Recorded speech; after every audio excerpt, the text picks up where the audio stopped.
what happened yesterday, and we'll bring you the highlights, like I said. But yesterday, Bechem United made good their promise of winning at home, where they beat Sedru All Blacks by 2-0. Sedru All Blacks, had started gathering the momentum and the points, but a 2-goal advantage for Bechem United did them in. And so they came back all the way to Sedru with nothing to show. Today, we are considering coming from the Nana Jiman Bedu Park, where Aduana FC take on Accra Hearts of Oak. And at least top table clash. Aduana looking very, very good. And the connoisseurs have also started believing that they stand a chance of going all the way to the very end. Karela United welcome Vision to Tamale. And it's a game that Vision have promised that although they are not very good travelers, they will try and secure valuable points at the Tamale Stadium. FC Samatex 1996. They stay at home, the fortress of the in Century Park. And welcome Pando Heart of Lions. Heart of Lions hitherto were the only team who had picked up everything that has to be picked up, be it a win or a draw at home. But it was Aduana FC who went and punctured that tie. And so for the very first time, they lost at home. Let's see how they're able to bounce back traveling away to Samraboy. Dreams FC and Brecum Chelsea have a date. So do Nations FC and Young Up. Then Hohoe United and Gold Stars, BBNE Gold Stars, will also lock horns in Hohoe. Tomorrow, there will be more action. Mediama Sporting Club and Baseke Holy Stars, another of those teams who came into the Premiership limelight last season but are looking at cementing some authority in terms of presence in the Ghana Premier League. That match will be on Monday, Mediama and Baseke coming from the Takwa Naboso Stadium. And then on Wednesday, we wrap it up with 11 Wonders staying at home and playing against Kumasi Asante Kotoko. And so these matches will be coming up. And for match week 15, this is the excitement that you will get on Max TV. We're starting off first this afternoon, Aduana FC taking on Accra Hearts of Oak. And then tomorrow, Monday at 4 p.m., do join us because Takwa will be boiling with a lot of action. Mediama Sporting Club will be taking on Baseke Holy Star. These are the matches we have for you live on Max TV. And thank you very much for joining us. Let's get into today's schedule. But first, let's take a short trip, or should I say a medium trip, to Bechem, because action was rife there yesterday when the home side Bechem United dared their might against Sedru All Blacks. Bechem had not had a very good commencement of the season, but they are hoping to end the first round on a high. So do Sedru All Blacks, who also started in their first exchanges when the season began, but seem to have picked up some valuable points. Let's go over now to the Nana Fosu Jiabo Park.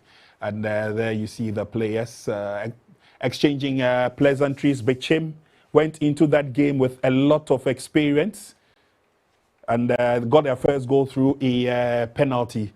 And the one who does it and does it best elected and selected himself to get the goal from them. It wasn't a packed stadium, as you can see, but anytime Bechem United play at home, will get the support that they need. First opportunity hitting the woodwork. And of course, for the technical brains behind Bechem United, there's been some amount of establishment in terms of performance for the team since Kobne Misa took over. But Sedru All Blacks also came into this game looking very strong, looking very composed. And that's the first goal recorded by Bechem from the spot. One who knows how to get goals from penalty spots, and Okra was right on target to bang in the first goal for the home side. Again, as we said earlier on, it's not been a very, very good performance by Bechem United this season. But when they play at home, there's a lot of intent in terms of positivity. So my guest in the studio, quickly welcome them. Coach Sifa sits on the far right, and close by me is Coach Vincent Abiu. And his gentlemen are well versed when it comes to not only football, but the Ghana Premier League. They've been around, and so they understand the game. As another opportunity comes the way of Bichim United, and they get the second goal. Gentlemen, thank you very much for joining us in the studio.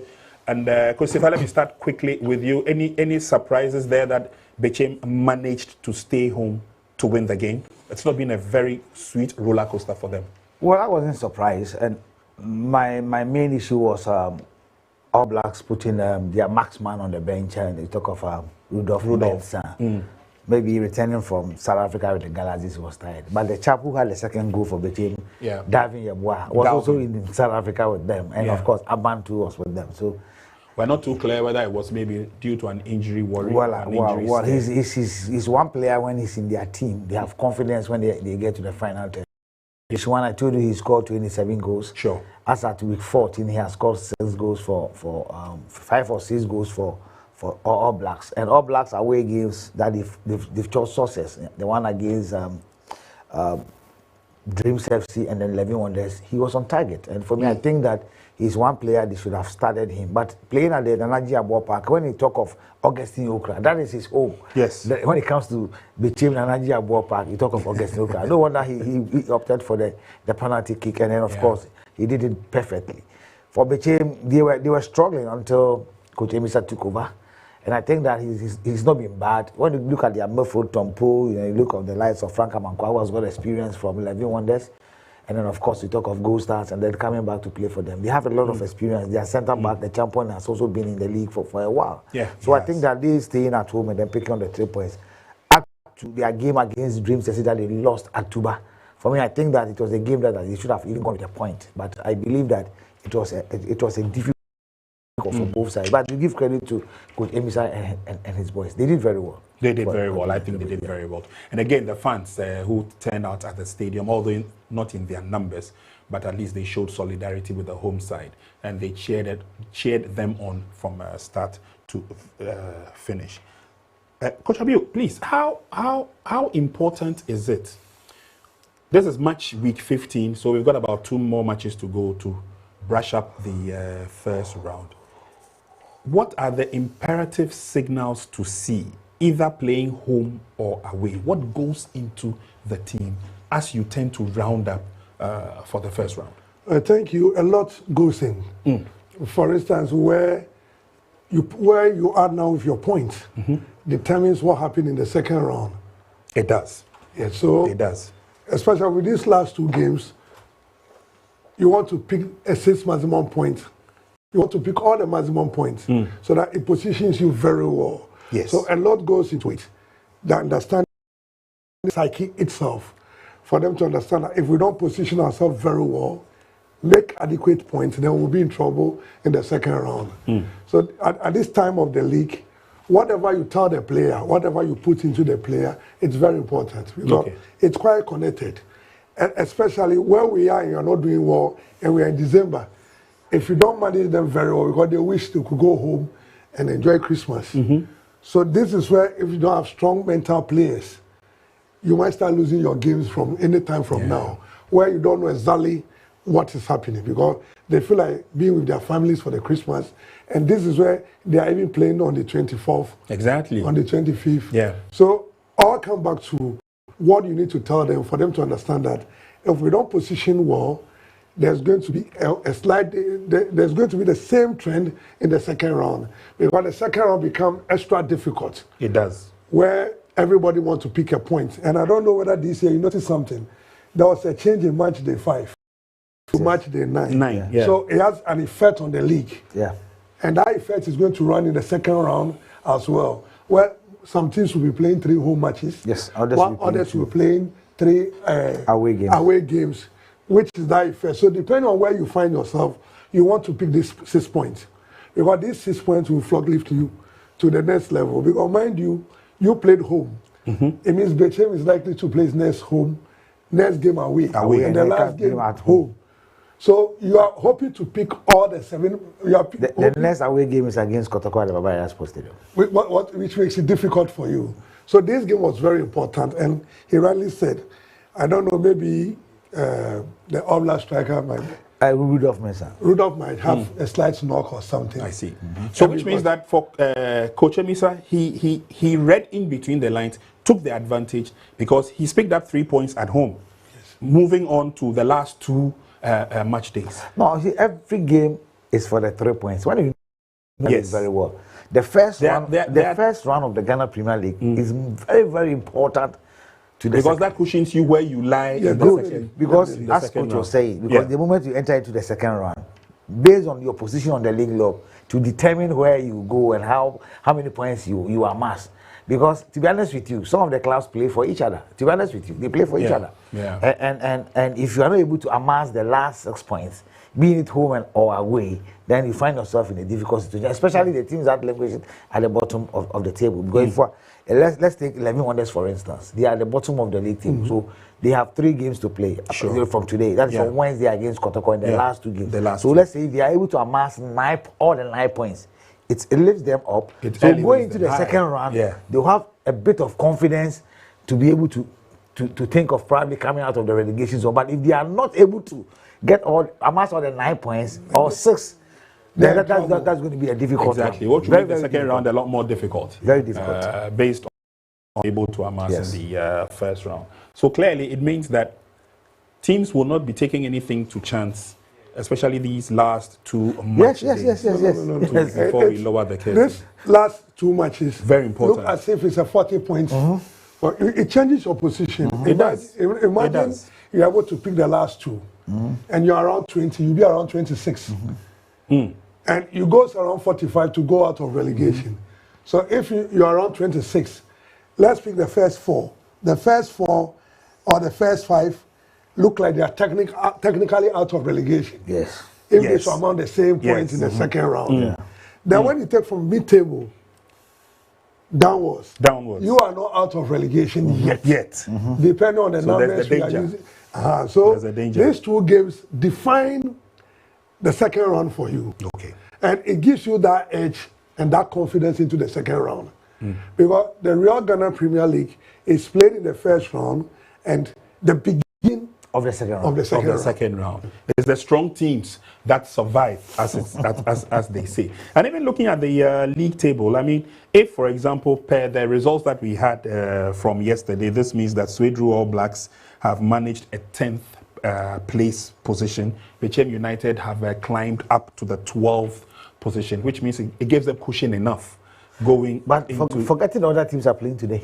Yes, that's why I said yesterday's game. So it could change again. It could change again. It could change again. Or they go down again. Okay. Or they may still stay at where they are. Dream says he's playing home. Yes. And let's give all the home teams a possible win. Then there will be change. Heart of Lions, Samates are playing themselves. It's a big game. Where a win for Samates, Heart of Lions drops down, and Samates goes up. All right. Okay. Then Aduana has a similar, the same. Exactly.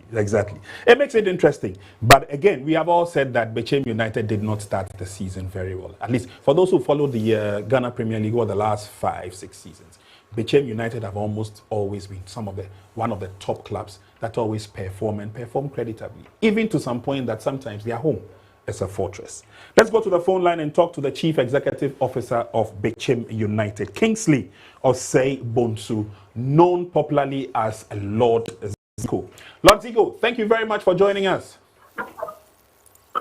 Good afternoon. Good afternoon, sir. Good afternoon, sir, and many thanks for your time. Yesterday was a good day for you. 2 goals to the good against Sedru All Blacks. Before going into the game, what was the thought? Because you have 2 more matches to bring the curtain down at the end of the first round, and your position is not encouraging. Yeah, I do appreciate the fact that the position is not encouraging. That I believe by being to hard work and perseverance, we shall overcome. We've been able to assess and analyze our mistakes, and we've put in corrective measures. So I believe in the end of the first round, things wouldn't be just as we are seeing now. I see. Okay. There's been a few changes in the team. Coaches have come and gone. Obviously, your quality players, some have also left, some are still with the team. Prior to the commencement of the season, what was the plan for Bechem United? We always see ourselves as an average club. Okay. That is always fighting within the first six. But unfortunately, this time around, things went wrong and we found ourselves at the bottom of the league one. And that's exactly why I'm saying that we put in corrective measures and we are definitely going to come back. I believe that they're definitely going to be light at the end of the tournament. Yeah, I see. Okay. So finally, before I let you go, going into the end of the first round, what's the plan generally for the second round? Yeah, there will be some few additions.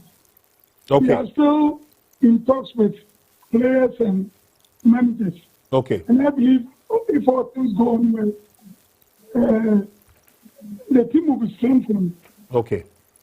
Scoring has been a pain.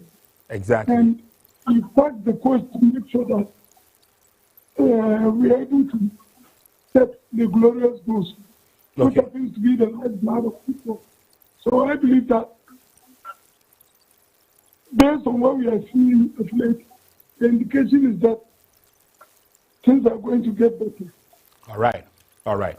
Well, we can only wish Bechem United the very, very best. You have been one of the model teams when it comes to the GPL, and a lot of people also love your game. And that is why once upon a time, Nana Fosu Abo Park was a fortress. Let's hope that things will turn around for you in the second round. Thank you very much for talking to us. Thank you. Thank you very much. Okay, so that was Lord Zico, the chief executive of Bechem United. He says that, and he acknowledges the fact that there have been teething problems with the team, especially goal scoring. He says they are looking at new faces coming on board in the second round, and hopefully the tide will turn for Bechem United. Let's do a very quick break. When we come back, let's focus on Aduana. Our Hearts of Oak. We'll be back in a minute. Do stay with us.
Drinks, a whole new vibe. Another quality product from Zaprecon.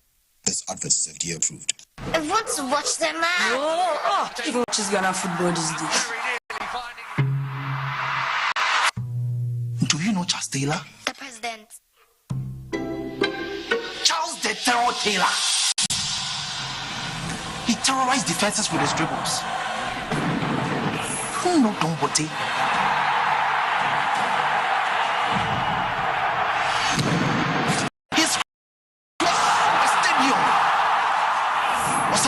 General, lifting up trophies. Stephen Odo was orchestrating the game.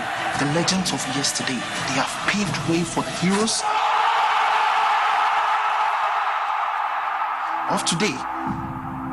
Do you know the Ghana Premier League? No, Dad. It's our game. It's our pride. And you watch it now live every week from now on. Catch the Ghana Premier League live this and every weekend.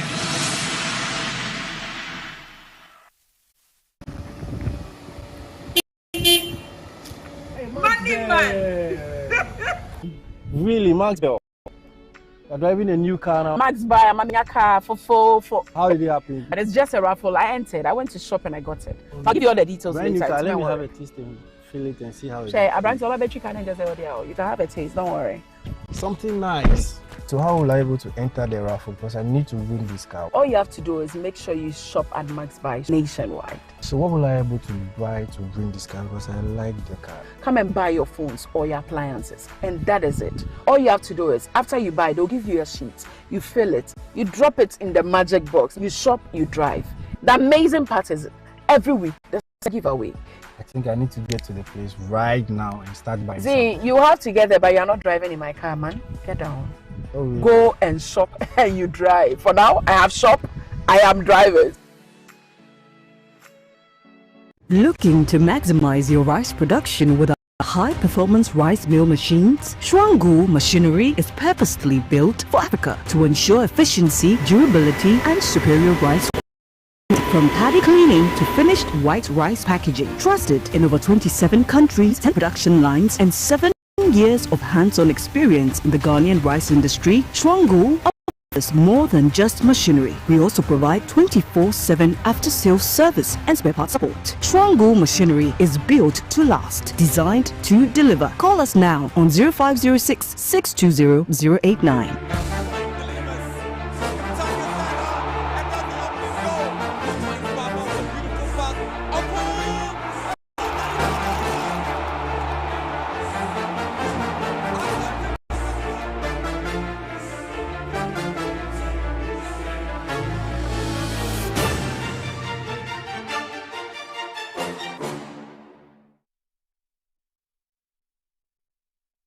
All righty, welcome back from the break. Many thanks for sticking and staying with us. And we're trying to preview quickly the game that we're going to be showing to you live right here on Max TV. That's the game between Aduana Football Club and Accra Hearts of Oak. Before we delve into today's game, let's brief ourselves or bring ourselves up to speed with the league table so we have a fair idea what kind of battles lie ahead of the teams on a match day. Match week 15, and table so far looks quite cagey, with Aduana at the top of the table, just 1 point behind Mediama, who will be playing during the week, together with Kumasi Asante Kotoko also playing during the week. And so for the top four, it will be Aduana and Accra Hearts of Oak who will slug it out in a couple of minutes. Heart of Lions lie on the 5th position with 23 points, and following closely behind them is BBNE Gold Stars on 22. Samatex also follow closely on 21. And then between Karela United and Young Apostles, 20 points apiece. They occupy the 8th and the 9th position. And we did say earlier on that the closeness of the points can tell whether you go up or you go down. 10th position is All Blacks, and after losing that game against Bechim United, playing later, on 16 points, so they've climbed up to the 12th position, and they still feel and know that there is still light at the end of the tunnel. So 12th, 13th, 14th positions all have 16 points. Bechim United, Nations FC, and Holy Stars. That makes it a lot more cagey, especially with the matches that are left to be played. Brecum Chelsea have 15 points. They share the same points build up as Vision FC, who have dropped into the zone, the red zone, the danger zone. And we can't say that the last three teams will be relegated. Maybe it's too early to say that for now. But Vision FC, Dreams FC, and 11 Wonders are looking very, very precarious. 11 Wonders are still the only team yet to pick up double figures when it comes to the Premier League. And so without further ado, let's go to Doma. Let's see what is happening. It's Aduana taking on Accra Hearts of Oak. Almost always found it a very a tough nut to crack when they have to play against Aduana, especially at Doma. It's been crazy, crunchy games. But of course, build up into the game will give us a fair idea, the thoughts going into this afternoon's encounter. Of course, Didi Dramani believes that there's light at the end of the tunnel. He's tweaked the team, and I've taken a look at the first 11, and we'll be sharing that with you as well. Chioba believes that it's still the same old plan, same old day at the office, hoping to increase the tally. He is not the team that makes a lot of loud noise, but at least Aduana believe that the first round has been good for them. And I'll start with Coach. And psychologically, going into this game at this stage for a tough cracker like Aduana has, what will be the perceptions going into the game? They haven't met, so they've all know their strengths, etc., etc. Which of the areas will play a trump card for which of the teams and why? I think with both teams, you start looking at your records. Yes. Then, House will say, they've always beaten us. We need to go and beat them. Then Aduana will say, they are not beating us today. Yes. So this is what goes on in the dressing room. They need to decide what to do. Then look at your current performance. Yep. So the confidence go way back to the home team. They feel they've done very well playing both home and away in this particular season. Okay. They have that confidence going to beat Heart of Lions. Yeah. Way Away back from home, yeah. Played a draw with Kotoko in Kumasi. Yeah. Give them that whole, so everything playing around plays for the winning team. The win, okay. Then the leading team as well. Okay. And they feel just recently what is happening. They feel they with everything around them. They know they are doing well. They are the best. Sure. But they also believe they are playing a big team. So that becomes the aspect you make yourself very cautious that what's going to happen. These guys can come here with the crowd because once you are playing Hearts, whether home or away, the support is always like almost the same. You are playing a home game, you seem to have the upper hand, but they also have supporters among you. Among them, yes. Okay. Whilst we do the conversation, we'll take a look at their last 5 fixtures of both sides. So it gives us a fair idea of the kind of game that we'll be expecting. And like Coach Abiu noted or hinted on, the performances of their previous matches also gives them a fair idea of what to look out for in the opponent. And so it starts with Aduana winning against the Heart of Lions. They drew against the Holy Stars. Painful loss against Bibiani Gold Stars, a 3-1 whipping of Brekum Chelsea, and then the Kotoko draw, which means 2 draws, 2 wins, and a loss. Puts them in good stead going into against Accra Hearts of Oak. Most definitely. Sure. And I think it seems to be very calm. For the first time, if you pay close attention, I know Coach knows it, the behavior of even the supporters of Aduana is like top notch. You don't believe it's the same Doma. Whether it's going on well or it's not going on well, they only cheer the team. The kind of support Aduana has in the mindset there. I also believe that the sanction from the FA of late has also contributed to that. That one is one. So the general manager or CEO always tell the supporters, look, the moment you misbehave, it goes against the money that we used to pay the players, we have to go and pay to the FA. So probably it's also one of the factors that have come. I think he's done a good job. The CEO have done a very good job. Very well. Because there used to be punishment, but this is more stiffer. And he's trying to explain to them that we can't afford to be wasting the money we used to motivate the team. Some of you are following us for away games. We give you transport. We can't afford, if we are paying double, we are paying for fine. How do we take the team? Soliciting for funds to take their fans to wherever they go. At least 2 buses full of supporters. So where do they get the money from? They solicit the fans from the fans themselves. The NHS idea, register about 500 people. They feel they belong to the team, and the project belongs to them. So that's the explanation. So today, for instance, they want to beat House of Folk to cement that feeling they are having that they are one of the best teams. So I think going to the game, with last week, few problems with House of Folk has also been solved.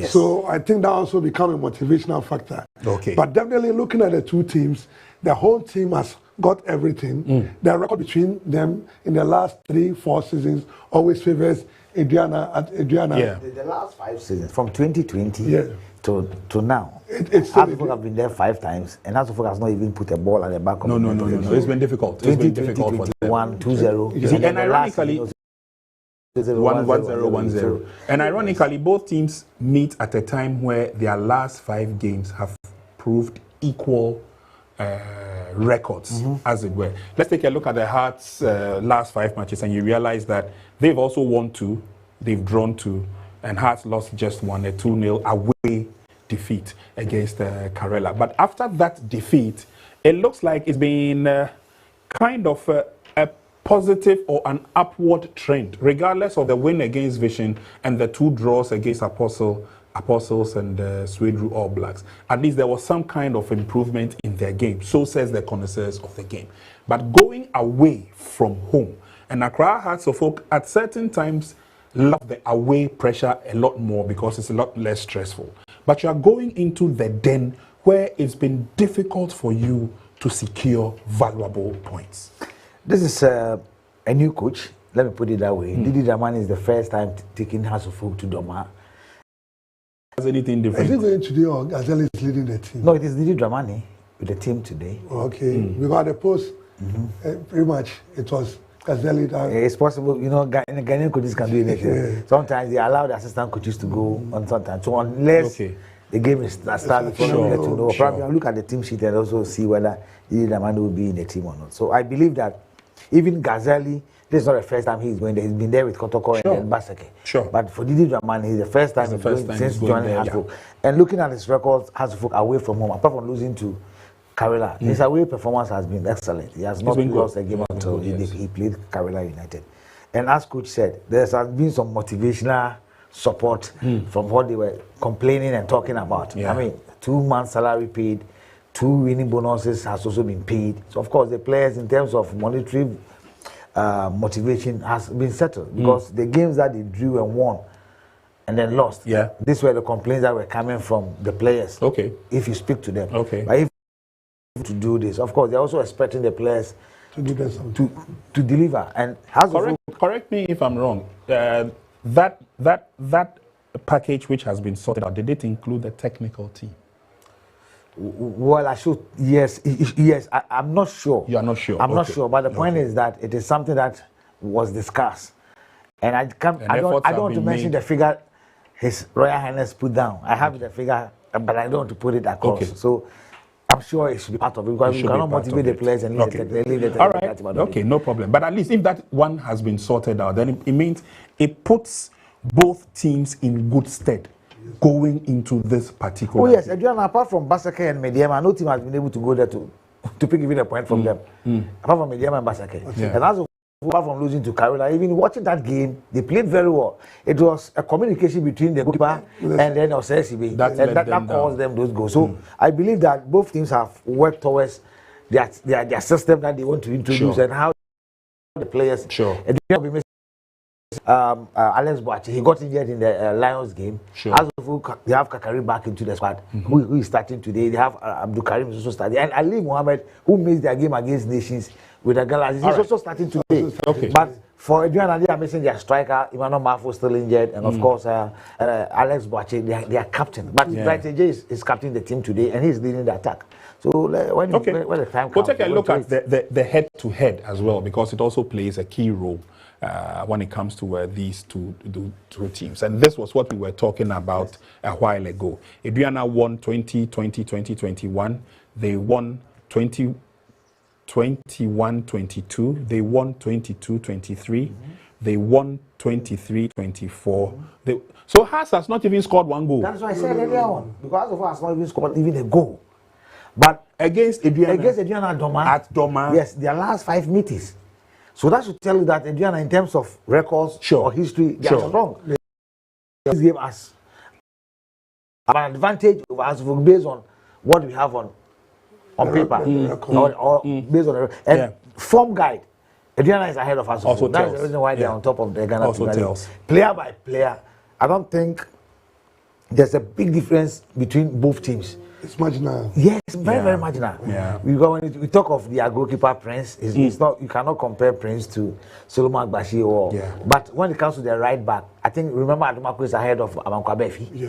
By far. By far. But in terms of their two centre back, Anochi Bedu experience. You talk of Alex Boachi, Ali Mohammed, and also SCB. It's a slide based on what the coach wants from a player. Okay. If you have the 4 players in one team, it will be difficult for coach to pick. It depends on the game that the coach is going to play. When it comes to Midfield, Maxwell Atta is one of the experienced players from Dreams FC, from Division 2, Division 1 to the Premier. Even when Dreams was demoted, he still played for them. He went to Karela. So the experience is there very well for them as a pivot. But look at us, I think upon Franny at Kinfisa was playing at the centre back. But in terms of that role, I think Maxwell Atta is ahead. But Sedru Sana is a young player that's coming up. Compared to Abdul Karim, who has played for so many years for the team, Nations FC, experience-wise, but talent and quality is a bit marginal. You look at Hennessy and Ponsa, that young chap, and then George Paco, who also played for Accra Lions last season. He's a fantastic player before Hasbrook had him this season. Experience in the Ghana Premier League is ahead of Hennessy and Ponsa, but talent-wise, it is. I might say that they might be equal. Yes, in terms of attack, you cannot compare Hamza Isa to Bright AJ, who has got all the experience. Oh, Bright has been there and done that. But in terms of strength, but I wanted to ask, for example, of how much of a loss will Alex Boachi be, because his partner, and he plays very well with Anochi Bedu.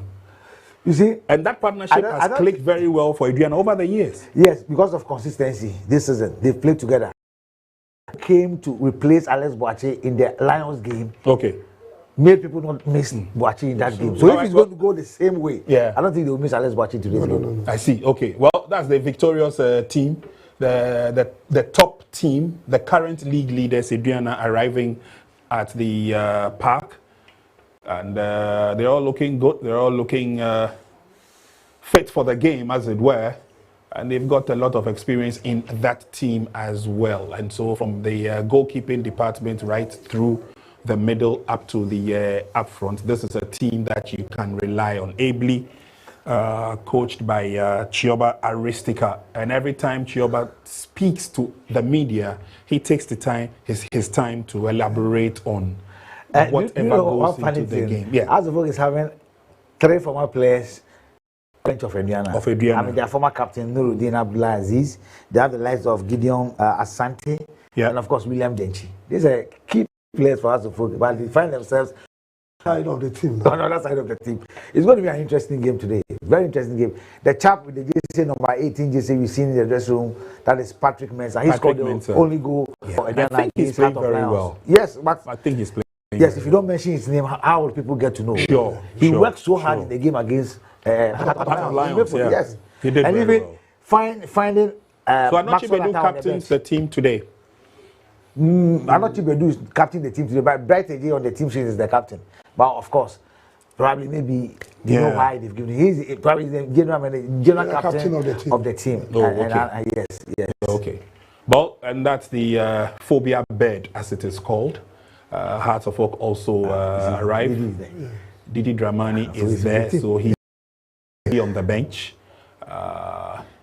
And that's the man who celebrated his birthday a few days ago, Ose Sibe, together with his other colleagues also coming down, sign of the cross. They know that it's going to be a difficult, it's going to be a very difficult game.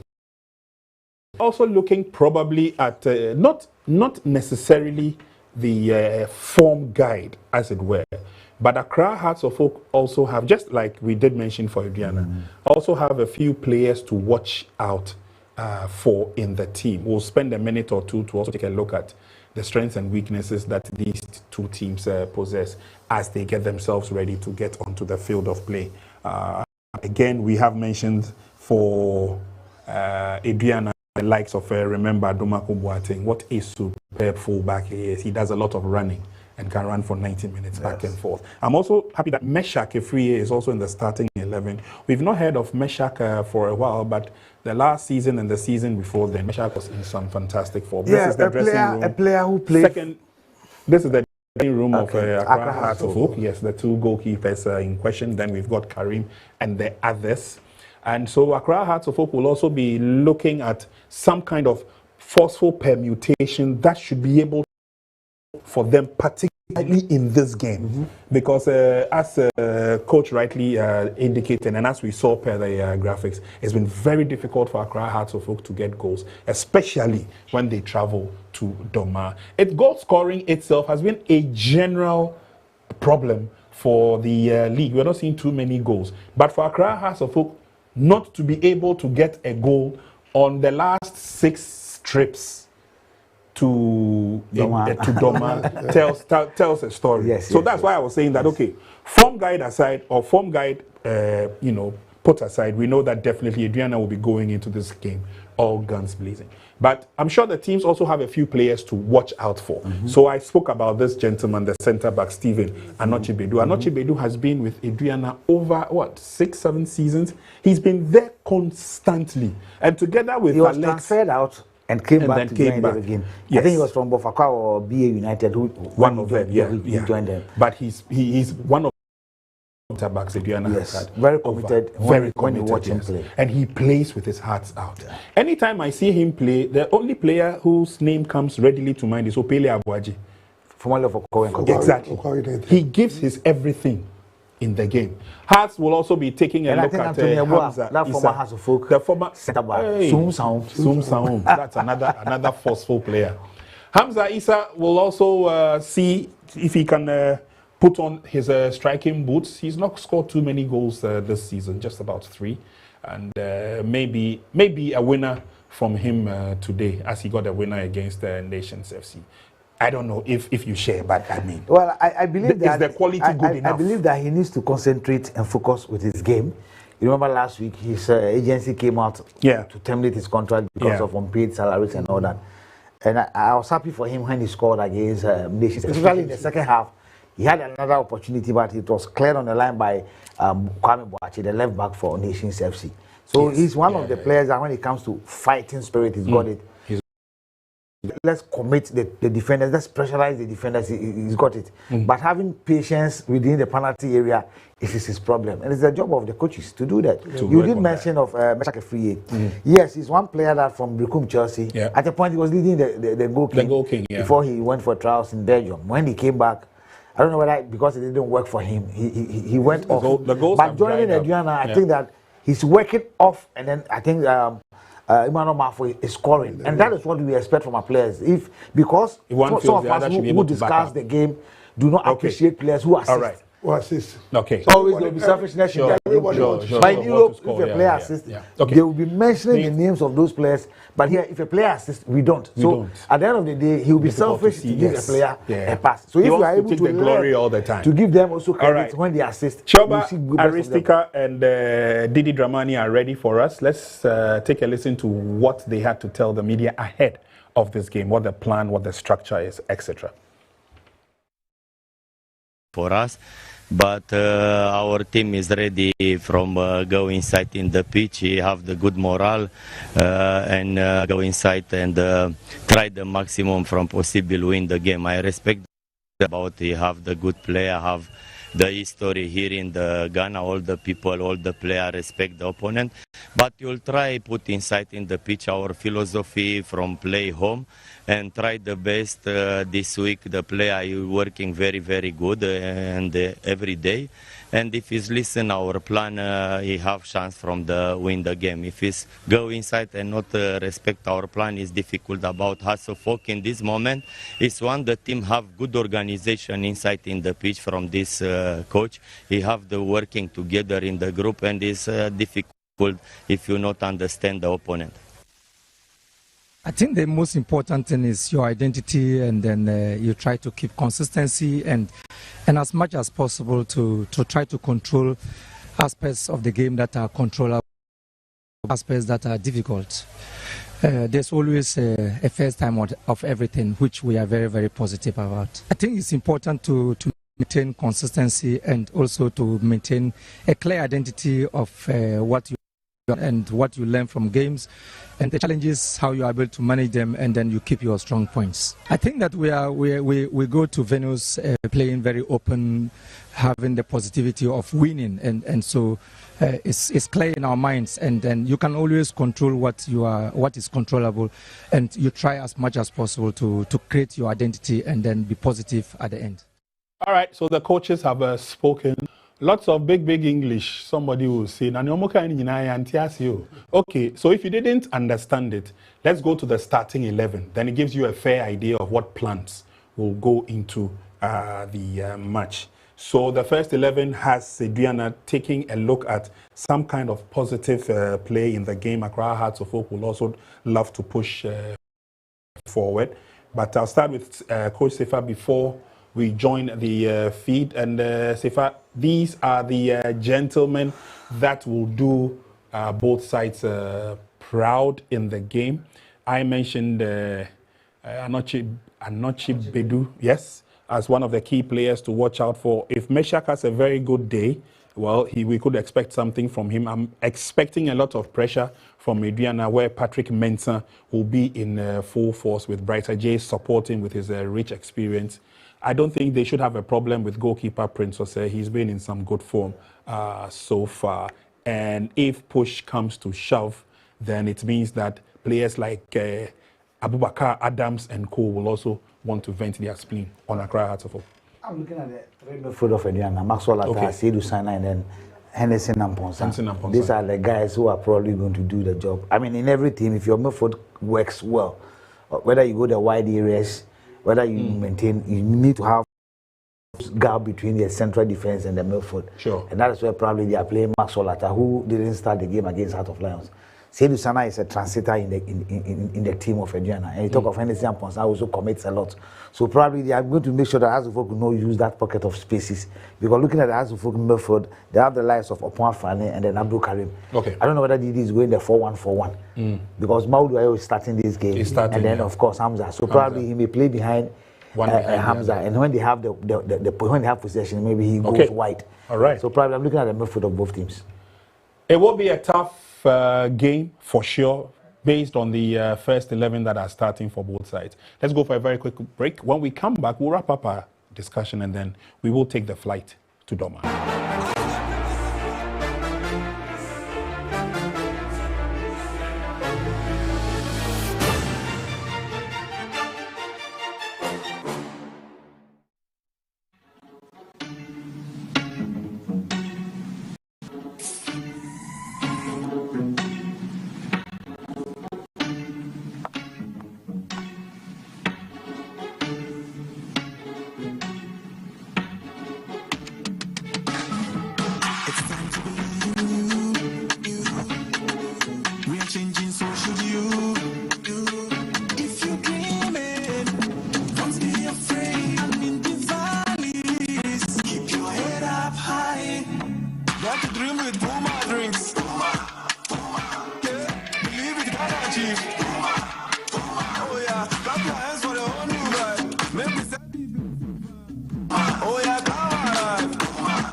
Drinks, a whole new vibe. Another quality product from Casa Precon. This advert is FDA approved. I want to watch them out. Even watches Ghana football these days. Do you know Charles Taylor? The president. Charles the Terror Taylor. He terrorized defenses with his dribbles. Who know Don Bote?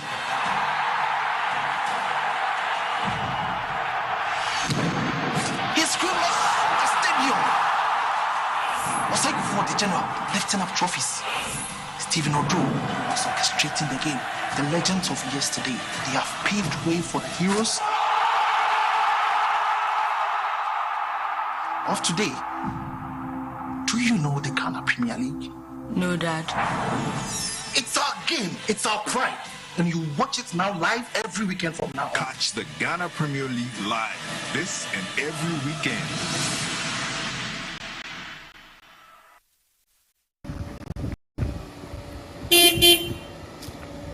Talking man. Really, Max Bell. You're driving a new car now. Max buy a mamenya car for. How did it happen? There's a raffle. I entered. I went to shop and I got it. But I'll give you all the details later. Let me have a taste and feel it and see how it is. I brought you battery can just say, you can have a taste. Don't worry. Something nice. So how will I able to enter the raffle? Because I need to win this car. All you have to do is make sure you shop at Max Buy nationwide. So will I able to buy to win this car because I like the car. Come and buy your phones or your appliances, and that is it. All you have to do is after you buy, they'll give you a sheet. You fill it, you drop it in the magic box. You shop, you drive.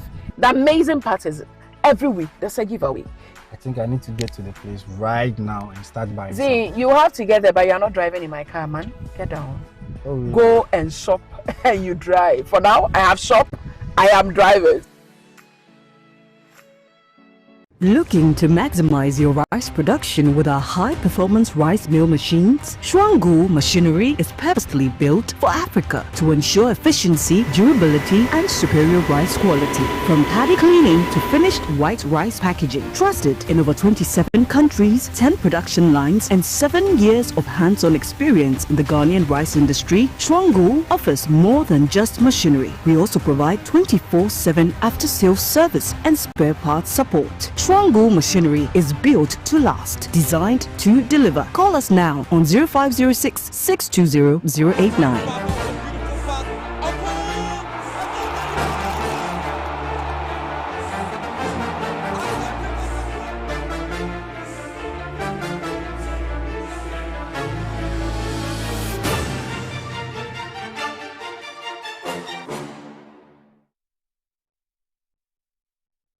All right, viewers, thank you very much and welcome back. In a couple of minutes, we'll be crossing over to Doma to take you through the first 45 minutes of the game. And before we do that, Coach Abiu, let me find out from you. In situations like this, where the two teams are evenly matched in terms of the players on the field of play, can't say the same for their form guide. But going into this game, what will be your expectations in the first 45 minutes? What should Aduana do? What should Accra Hearts folk do? I think it's all about controlling the game and controlling your supporters. Okay. When you are playing home, there's some natural pressure that happens. Sure. So the away team is naturally more relaxed. So you have to control and believe in your supporters. Okay. That I want to play to my rhythm and my understanding. Then I will take over the game in due time. But when you want to force and take over, as if I'm the one playing home, so everything to be on my side positively. And it doesn't work that way. It goes against you and you start panicking. And that is where you might consider goal. Tell it as a cheap goal. It is your tactical blunder or like Coach rightly said, how you in position.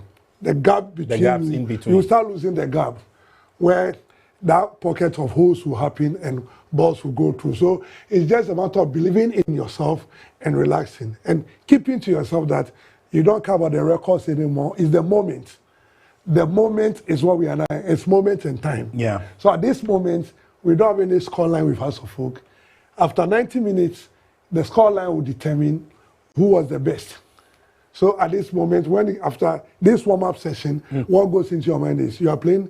This is the first time you are playing House of Folk. Okay. Once you can have that mindset, then it means because who won the 3-5 seasons, you may not be part of it. Yeah. So will you be remembered for that particular history?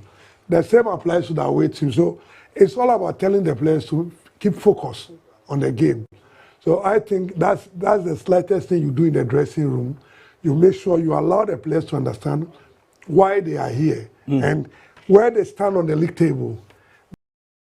That will change our position on the league table. Yeah. Okay, so the stadium is set. We're crossing over now to Doma, the Nana Ajiman Bedu the first park, and look at the fans go. Yellow and green balloons. Is this an idea they picked up from somewhere? Well, we definitely will talk about it another time. But let's hand over to our set of commentators. We'll join you again at halftime.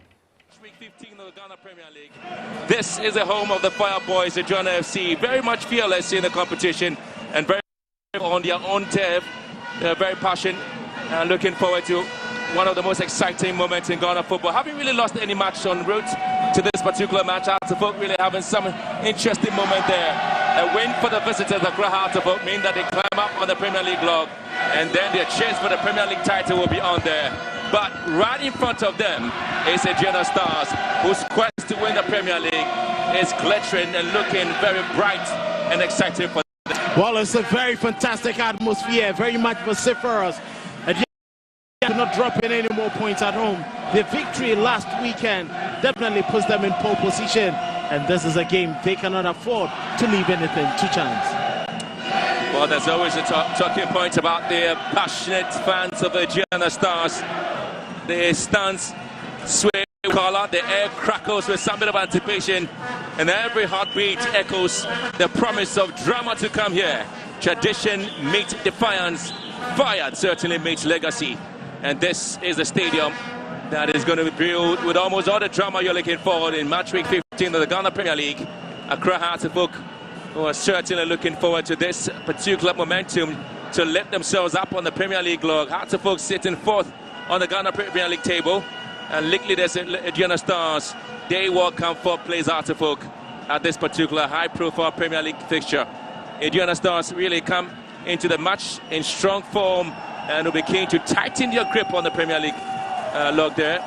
The FC side remain unbeaten at home since the season and continue to draw strength from one of the league's most reliable home grounds. The recent victory of Hearts of Lions underline a return to momentum built on discipline in defense, and this is where Shoba Arisika meets Masud Dramanu to fashion out a lot of tactical ingenuity in what we are looking for today.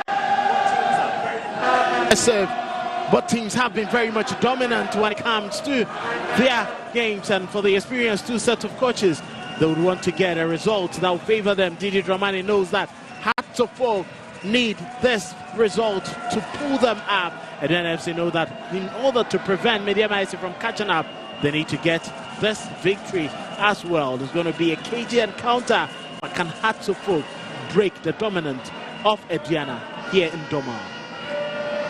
Well, the Aduana Stars team just made one change into the setup with Maxwell Arthur replacing Alex Boachi, who did start in their match against Hearts of Lions.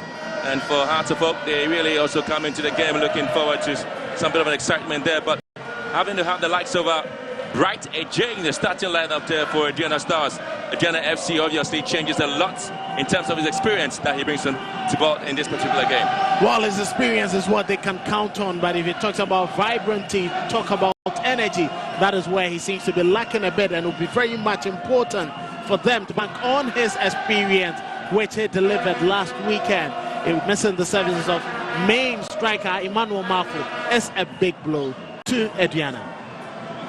So there's certainly going to be a lot of momentum and talking point. The Hearts of Oak really coming out with some of the changes in the lineup there, making 4 changes. Rafael Aposa is out for the game there, and the likes of Hussein Mohammed also out in the match there. Martin Kakari starting today there, and George Paku certainly comes to start for the match there. But Frank Duku is also out there, and a lot of our talking point will be about what really the Phobians will come into the game with there. Masudi Dramani trying to change a lot of things. Well, the industry of Mauliwayo will be very much key for the Phobians. Ransford Mensah left back has a lot to deal with. Mesha Gafriye, who is a bit troublesome. And on the right, Ntayama Kwabefe has to deal with Henson Amponta, who is very quick, who is pacey, and cannot be easily beaten. There's a bit of talking points about the fans of Aduana, who love every bit of their football, enjoy their brand, and will continue to support every kick that will be happening here at the Doma Stadium. It's a Premier League fixture, obviously, where almost all the fans are looking forward to seeing how they will be much enjoying every bit of it there at the Doma Hinkro. And we are looking to enjoying most of the fans who have come from our walks. In 90 minutes, they'll be looking to enjoy a bit of football that the two teams will be selling to them.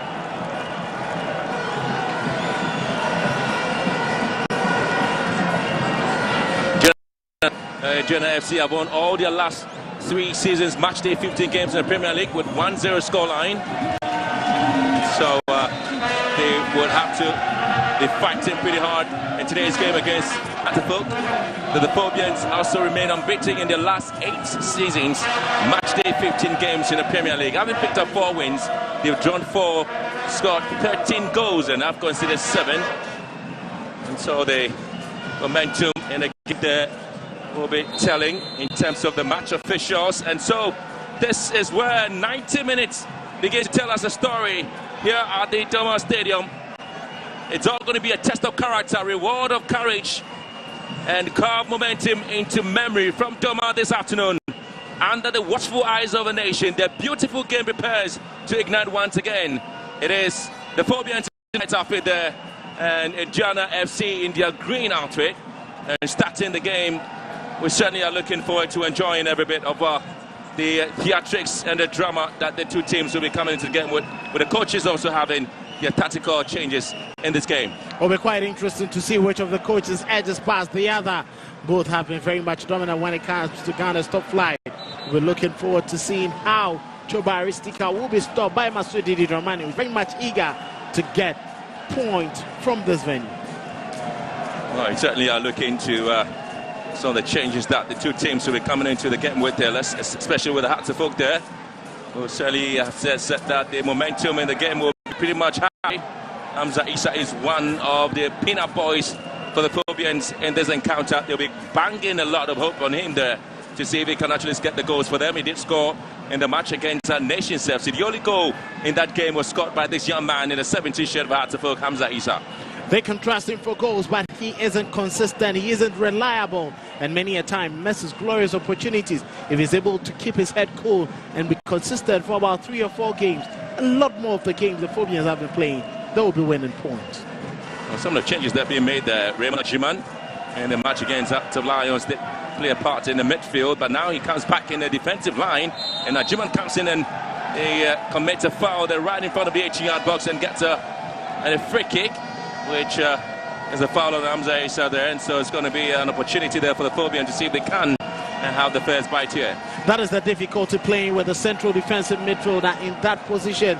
That is an area Aduana FC are looking to strengthen going forward.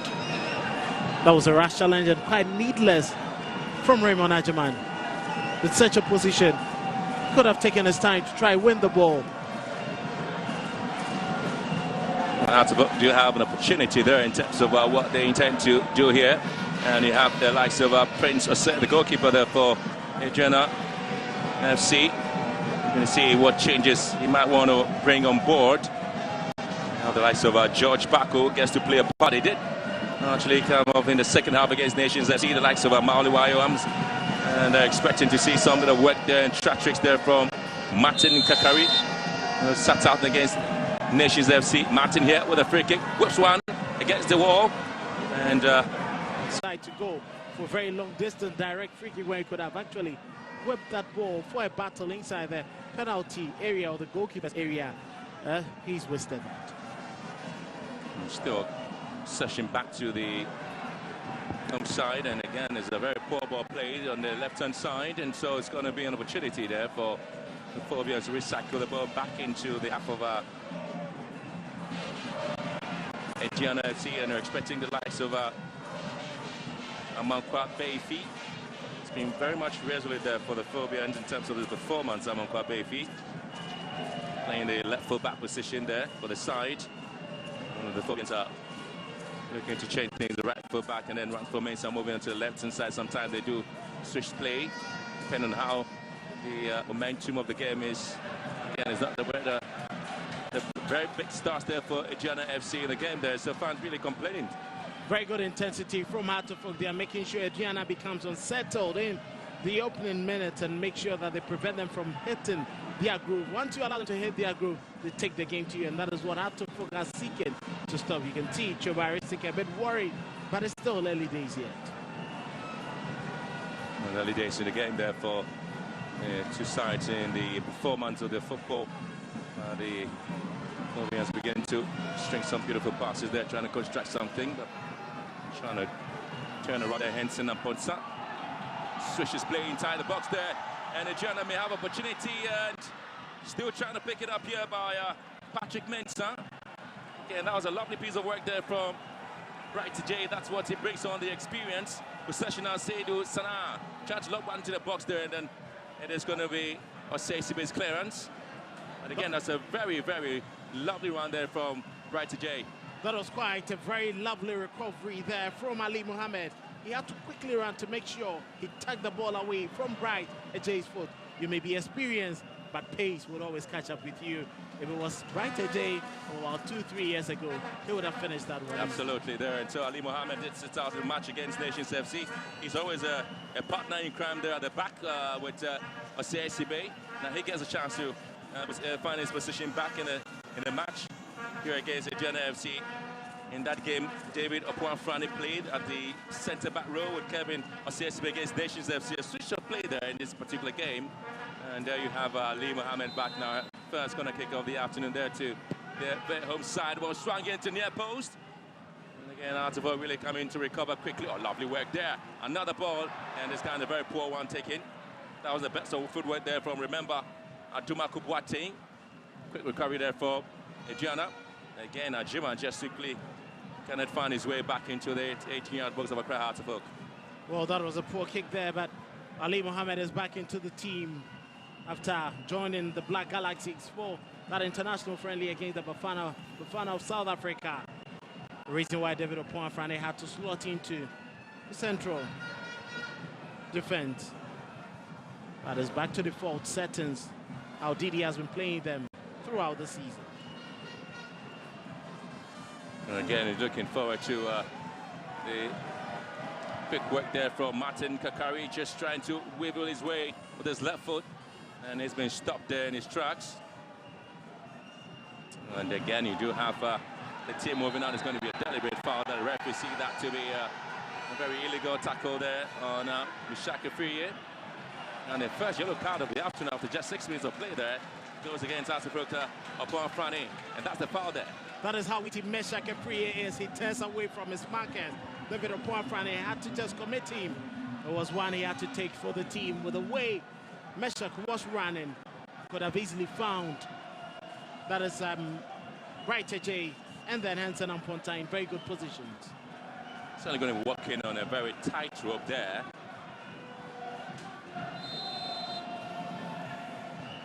The euphoria is crazy. Wonderful euphoria. Yeah, they love their football so much. Aduana FC, again, the best of passes here. Possession one away there from Hamza Issa. Aduana trying to show some box together. Bright J. Able to keep his grounds quick and simple there. Maxwell Alta sends the ball down to the right-hand side.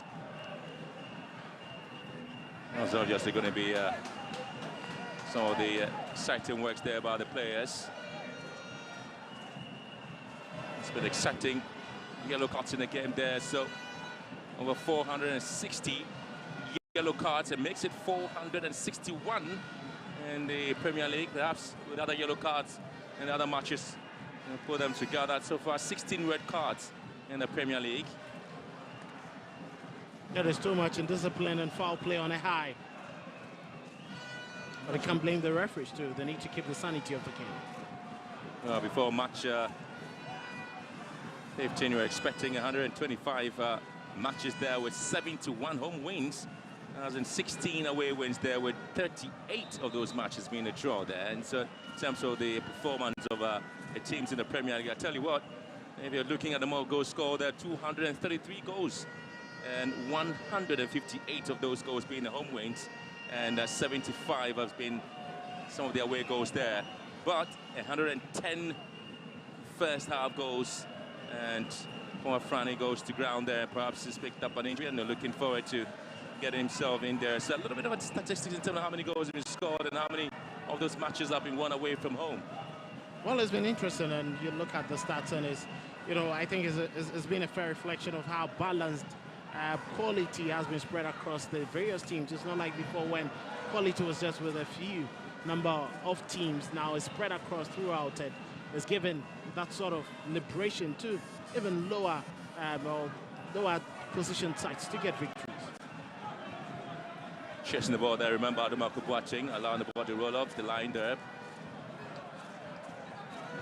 So it's been a very exciting match there between the two sides.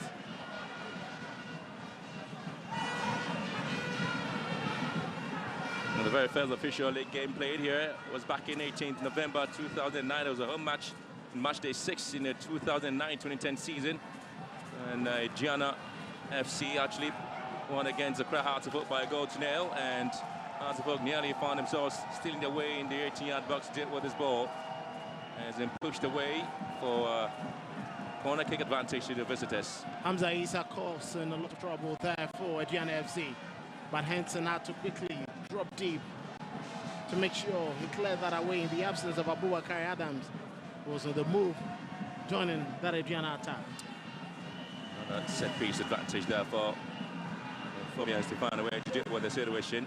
And looking to hit this ball into very advantageous position there. Another ball sent into the far post right now. And Hearts of Oak think they can actually go this one. The referee was for a bit of a push there. So it's going to be advantage there for the home side, Aduana FC.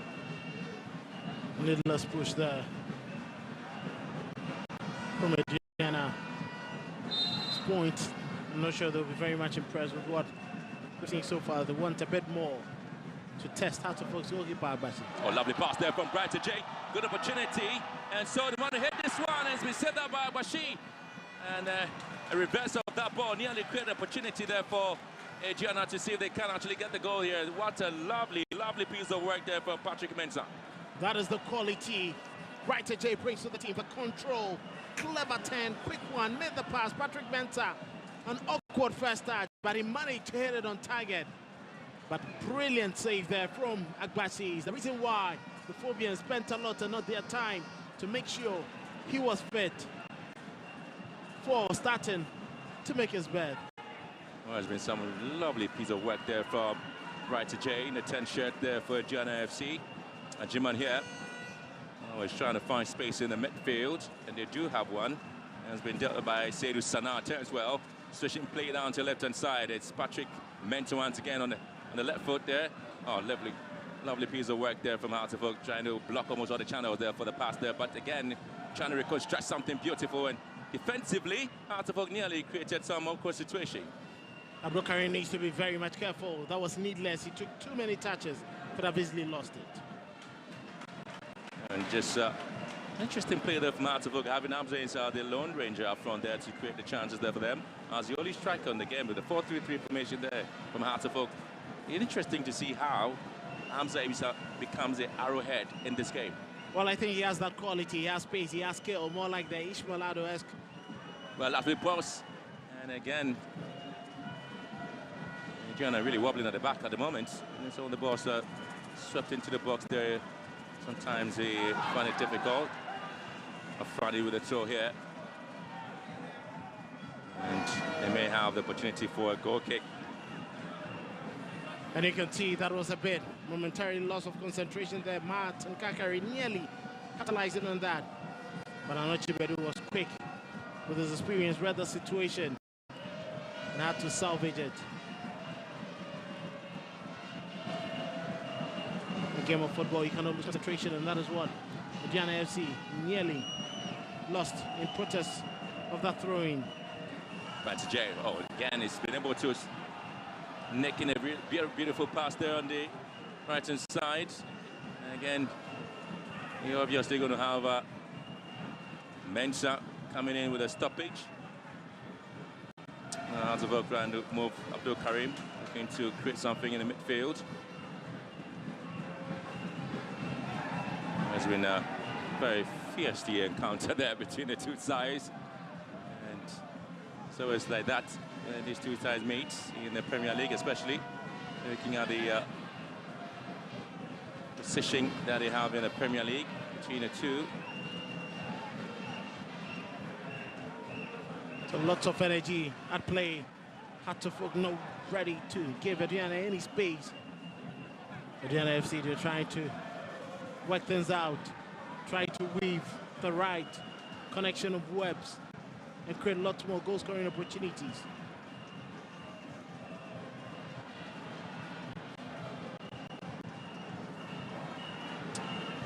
And the other match being played, it's All United at home 0. BBN Gold Stars 1. And it obviously tells you a story that you have there in the Premier League up to just 45 minutes of play gone. Well, the experience of the champions at play there, making sure they unsettle the home team. Going there, they knew they were going to cause a lot of problem with their victory over Santi Kotoko.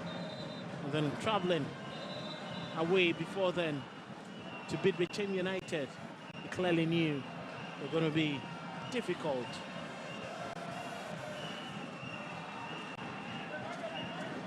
That's tricky advantage down to Artevok here. Well, what makes the game a very interesting one is that Aduana Stars do have 28 points, Artevok do have 25. So a win for Artevok certainly puts them in the very, very top place on the Premier League log, and so they have the free kick now, ball swung in, and it's been cleared away. Very poor play there from George Paku. It was a bit casual with that kick there. Now the side, Brad James calling for this one, turns well. Artevok cleverly recovering beautifully to deal with the situation. You can clearly see he wanted a better delivery. He had instructed Henson and Ponta to play the ball just ahead of him, and he was going to run to pick it in between Osei Sibe and Ali Mohammed. But that pass fell behind him. By the time he recovered to try retrieve it, Artevok went in good place to repel that attack. The last time Artevok won here was back in 2014 in matchday 17. That was in their 2013-2014 season. Artevok beat Aduana FC by a goal to 0. And the Phobians have picked up 2 wins out of 13 previous visits here to Aduana FC home grounds in the Premier League since 2009-2010 season. Only 2 wins, and 3 of the matches have been a draw. They've lost 8 on the road there here. With a very poor play there from Sulaiman Bashi. And now going to be an opportunity there for Mensah to whip in something into the box, and a diving header comes out. And Artevok, Sibe will cleverly try to wriggle his way out, and it's a foul against him. Brilliant play there from Osei Sibe and Ali Mohammed. Patrick Mensah, the delivery was targeted at right, but it wasn't really the best. And it was cleared by Ali Mohammed. Osei Sibe doing the mop-up brilliantly. When he decides to put his A game on, he's brilliant to watch. So they always count on him for Mozambique. Sticky situation in the game there. SSB.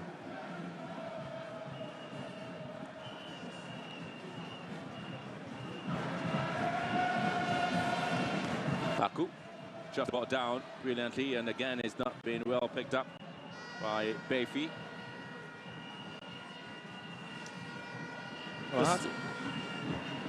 Well, the response from Artevok, especially after picking up a win against Nations FC, really spot on. Giving everything out in the game, Andy. Obviously, they cannot afford to drop any more points. Before that victory, they hadn't won in 4 attempts. The most painful part, losing the run of 64. The MTN FA Cup. This is something that they couldn't allow to slip.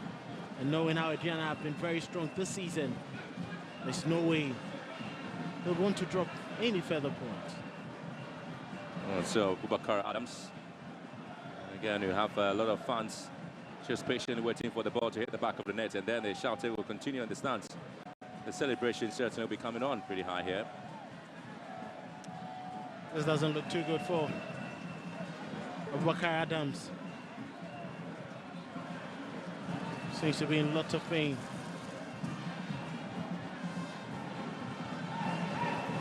Tell you what, since the 2009-2010 season, anytime Artevok score in an away game here against Aduana FC in the Premier League, they don't lose that match.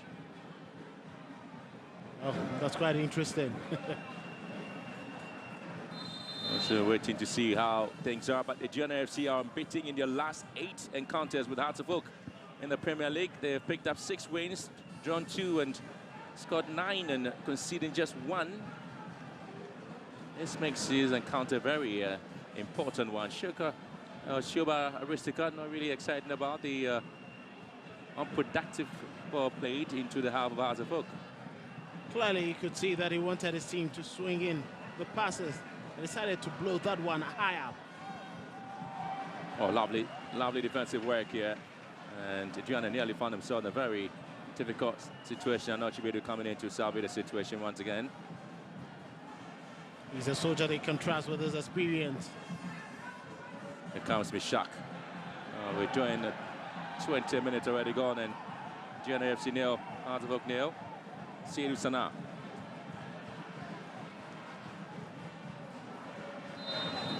And the Flovians really coming in very aggressively, physically in the game. Juan Fernandez needs to be very much careful. Mesha Gafrie is going to do everything he can together with Patrick Mensah to force him to get the second yellow card. He needs to keep his cool. Ranford Mensah. 10-12, beautiful pass out front.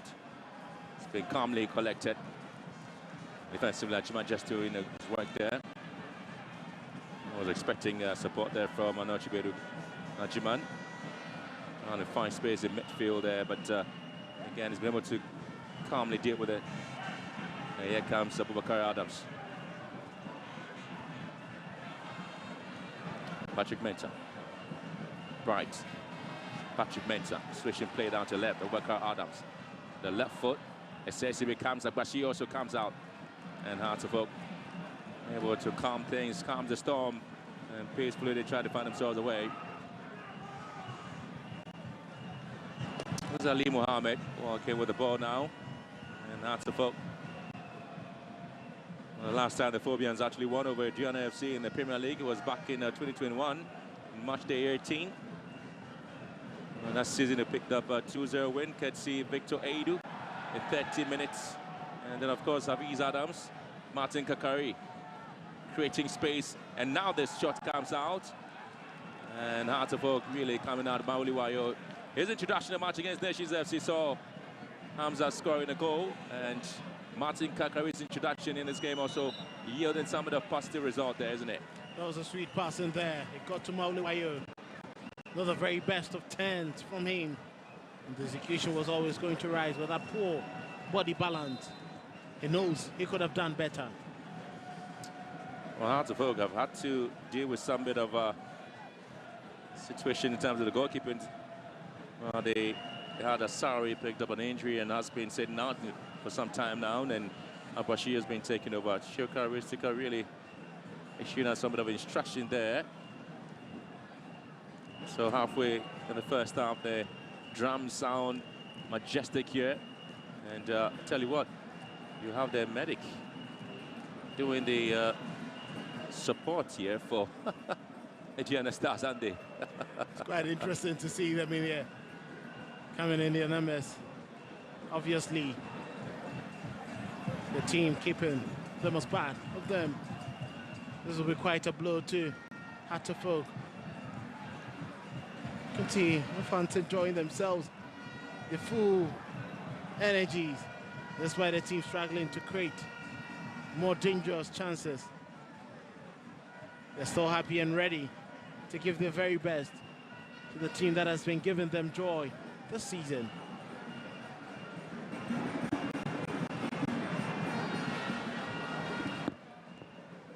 Amazing spectacle here where the fans have come in the numbers to support this side. Especially though Di Germani has been talking about how he expects his side to play. And again, recent history favors Aduana.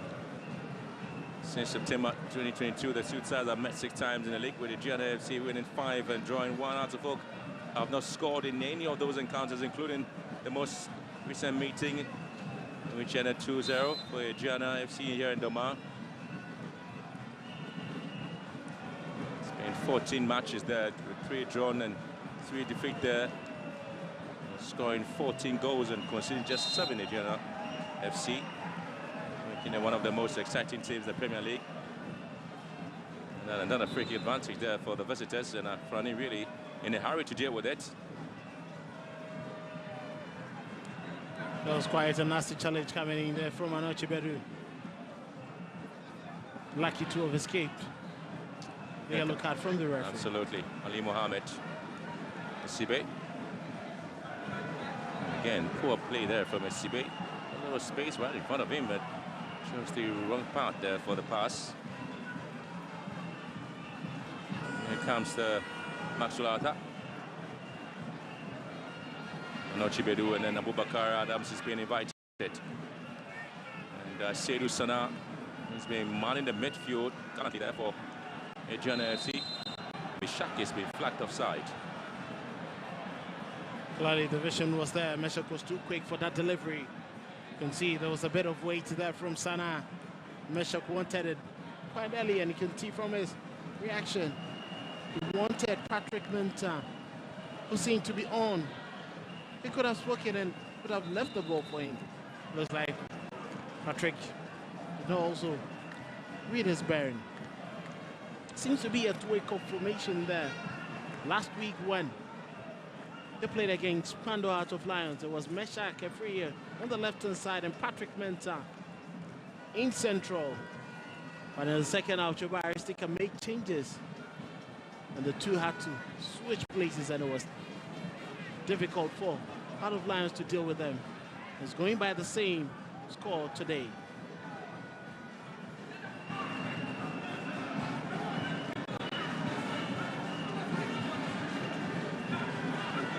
Here comes Bayfield's throw. Meshach. Well, he's got some exciting legs there, assistant referee. With Sabi Joseph Tay flagging that to be a foul. Advantage there to Aduana FC. Well, the center referee, Theophilus Sechienchi, has been helped there by Asawabi Joseph Tay and Yakubu Haruna. And match commissioner is a very experienced Thomas Nunu. Bushes ball into the box now. Oh, lovely work now, and Hearts of Oak will have a Maliwayo charging here in the box. Waiting is Paku and Kakari. Oh, that was a very glancing opportunity there for Martin Kakari to get the opening goal there for Hearts of Oak. That was very fantastic run there from Maliwayo, ever persistent, won the ball. Look at him running to a very good position. Sweet delivery, and near post, that should be it in the target. Fortunately for Martin Kakari, he's not a player he can trust with goals. The last couple of seasons, he hasn't registered a single goal. And that was evidential of who Martin is. Shaq has been bundled down. The referee really calling that for a free kick advantage to the home side. And again, anytime he's on the ball, Meshach is always going to give you something to excite your taste in terms of football. It's easy for him to walk through tight spaces. And that has always been his strength and his quality to help the Aduana FC team.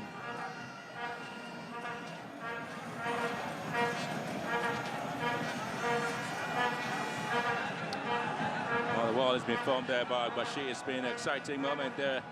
Teams are looking to get the first goal here. The opening opportunity is what they're looking forward to seeing there. Another ball swung into the far back. Bashir up and is able to collect it beautifully. Well, the former Dreams FC goalkeeper is really exciting in terms of his work rate in the post there. As one of the balls swung in there, but remember Aduma Kumpuating. But again, straight into the waiting arms of the goalkeeper, Solomon Abashi. Was still hanging a delivery, and for goalkeeper, very much agile. With that quality like Abashi, there was no way he was going to slip and come in for that one. Poor kick, a gift to the goalkeeper. That's a book. Have recorded 6 wins, 6 draws, and 2 defeats from 14 matches. They've scored 10 goals and have conceded 6 offensive strength, but more there's attacking returns there for Hearts of Oak. I mean, really been able to come out to do anything exciting, while the fans are looking forward to enjoying every bit of it.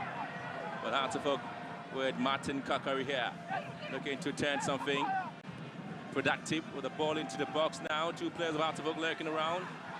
Keeper Osei just hanging in there, not Chibedu clearance.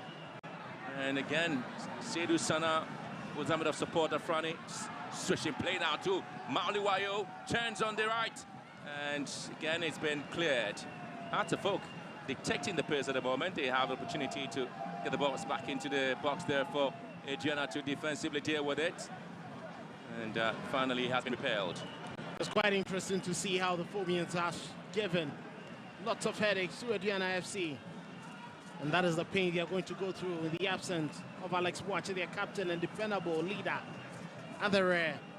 The Phobians should have capitalized and at least had an effort on target. Decision making in the final third has not been prudent. Well, so that's the moment you expect to see the players coming out with something spectacular there. But again, both sides will have to come in with their numbers, and it's still goalless after 30 minutes of play.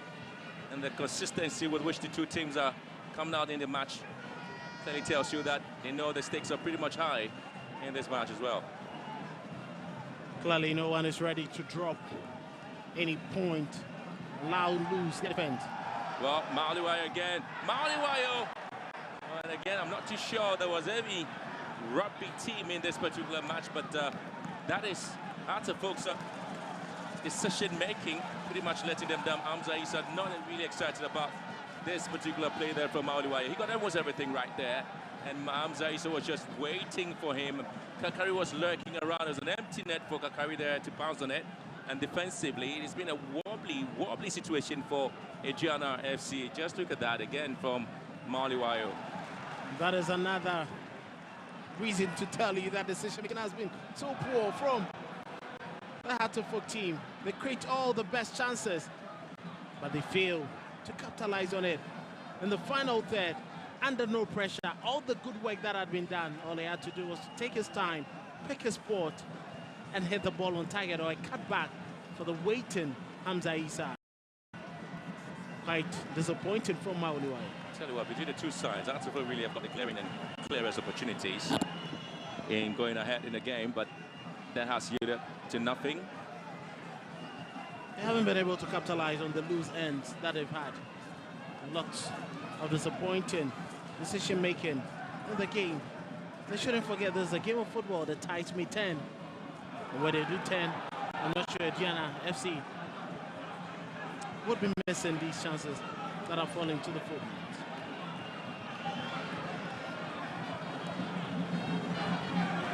It's been total 123 second half goals there, but you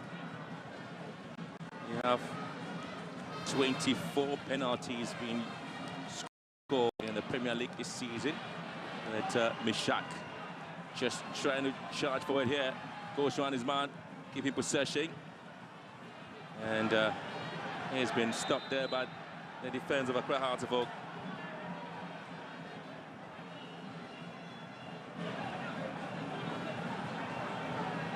So another pull. One there from Meshake Free. He wanted to get into a tight position, an area of Hartlepool players. There's no way that collection of stalwarts were going to allow him to run through easily. Good defensive play there from Okwan Frane and also SCB.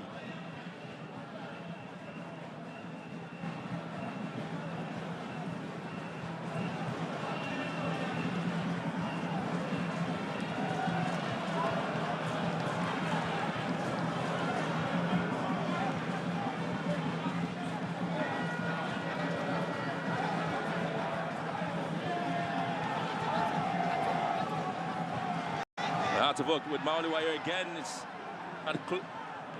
This young man is just having other chances there for himself, but hasn't really utilized it. That was a sweet layoff there from Hamza Issa, waiting for the return, but that was a heavy touch.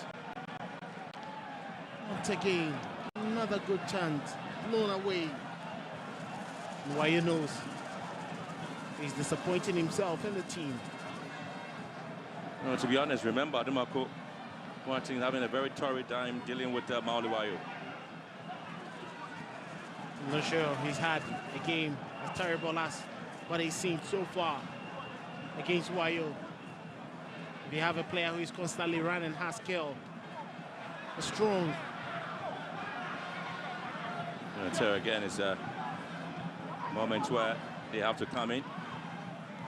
And still the Phobians who are creating some quality chances in this game. Hartlepool asking lots of questions about Aduana FC. They are doing well to repel the danger, but for how long can it continue?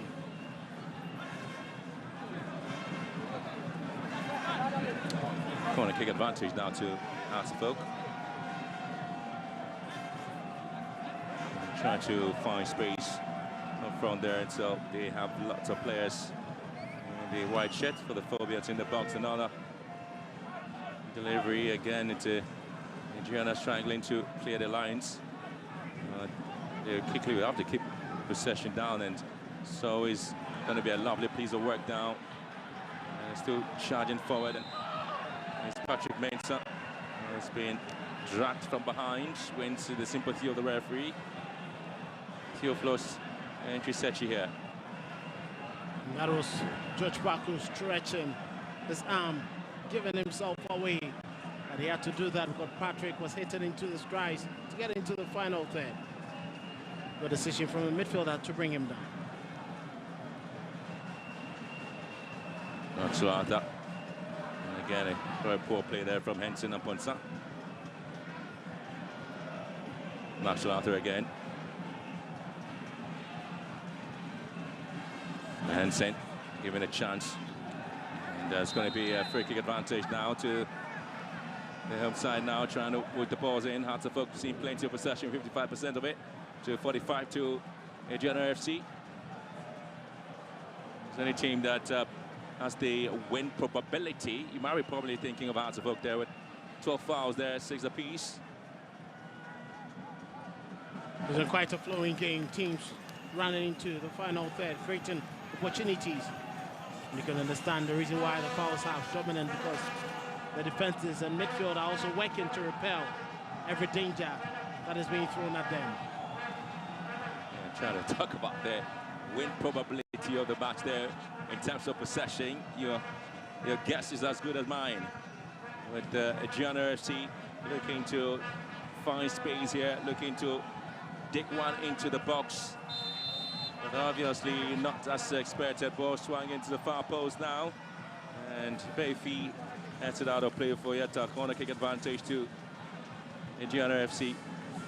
That wasn't a bad delivery at all. Bayfi knew Raymond Ajimai was lurking just at the edge of the goalkeeper's area.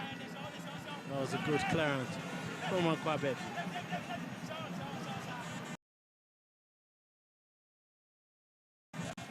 Pushing and shoving by players. And, get another opportunity now for the home side to deliver something into the box down, near post. And when balls are floated up high, Agbeshi is always going to be a man to deal with it. That was quite a decent save there from Abashi. He knew exactly what he wanted to do. It was just given easily.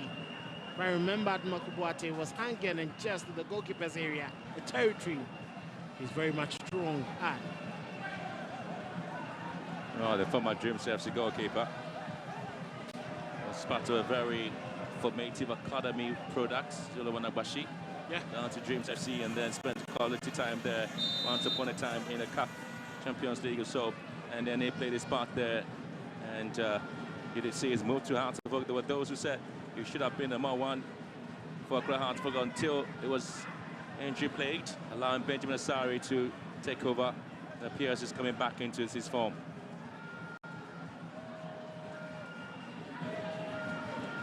And now another hanging ball, and Paku, and of course Wayo were just trying to lurk around Hearts of Oak calmly, shooting the balls beautifully. That's for Mensah. Find space to Afrani, and again Sedru Sana here for Aduana. Atumako still hitting the ball just pretty much to a very, very unproductive area there. So Hearts of Oak will have to quickly recycle almost into the last 5 minutes of the game plus stoppage time. It's been a very balanced encounter between the two heavyweights. Closely knit. Two teams trying to remain very resolute. But you cannot blame the coaches. It's quite disappointing decision-making from the players with the goal-scoring opportunities that are falling to both sides. And now they show something from the back into the middle there, Hearts of Oak. Remember Dumako, and he also lost possession.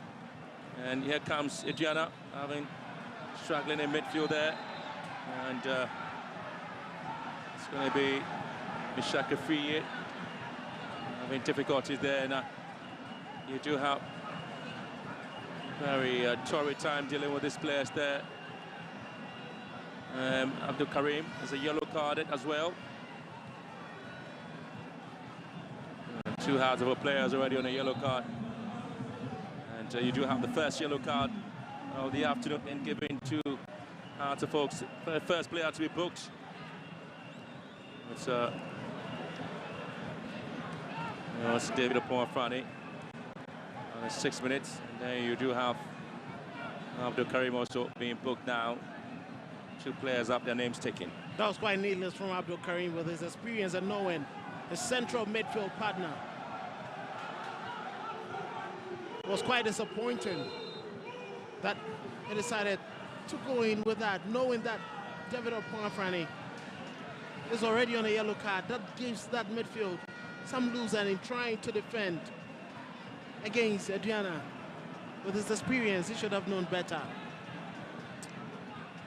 Was approaching the end of the first half there, and still goalless between Aduana FC and Hearts of Oak.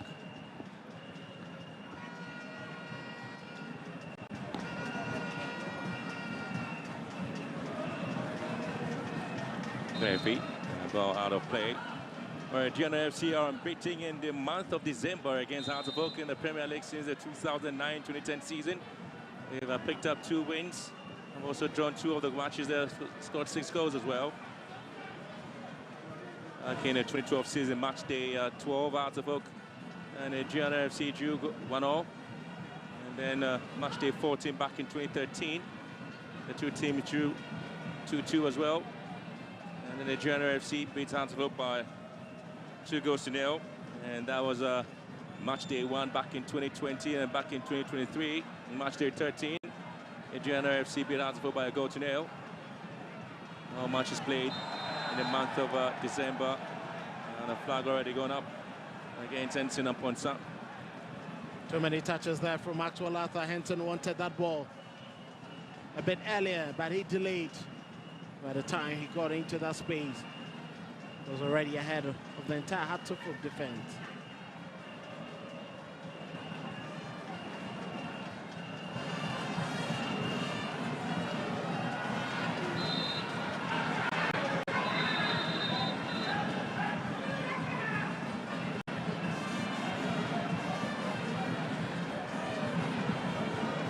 There's a chance now trying to come in.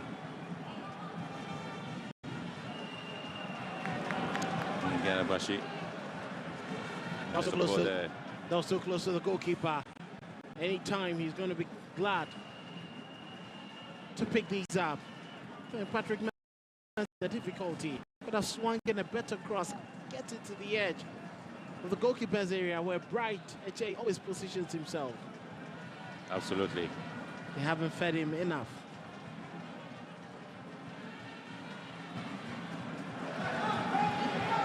Oh, they've been in control of the game, the Phobians.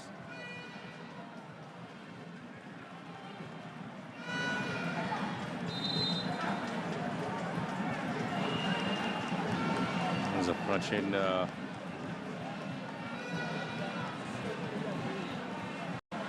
see, that was right AJ Shed tagging Abdul Karim there. Referee was close to the action. Had to liberate the Hearts of Oak player.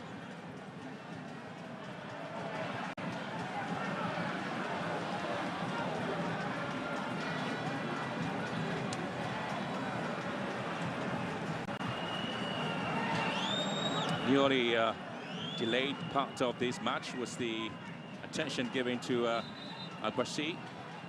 Time there seemed to be a problem here. The Phobians having to work on the players, and Aduana also coming out.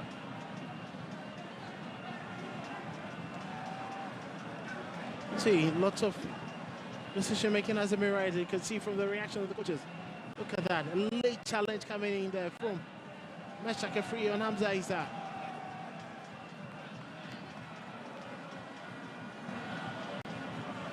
Aduana really looking a bit disjointed.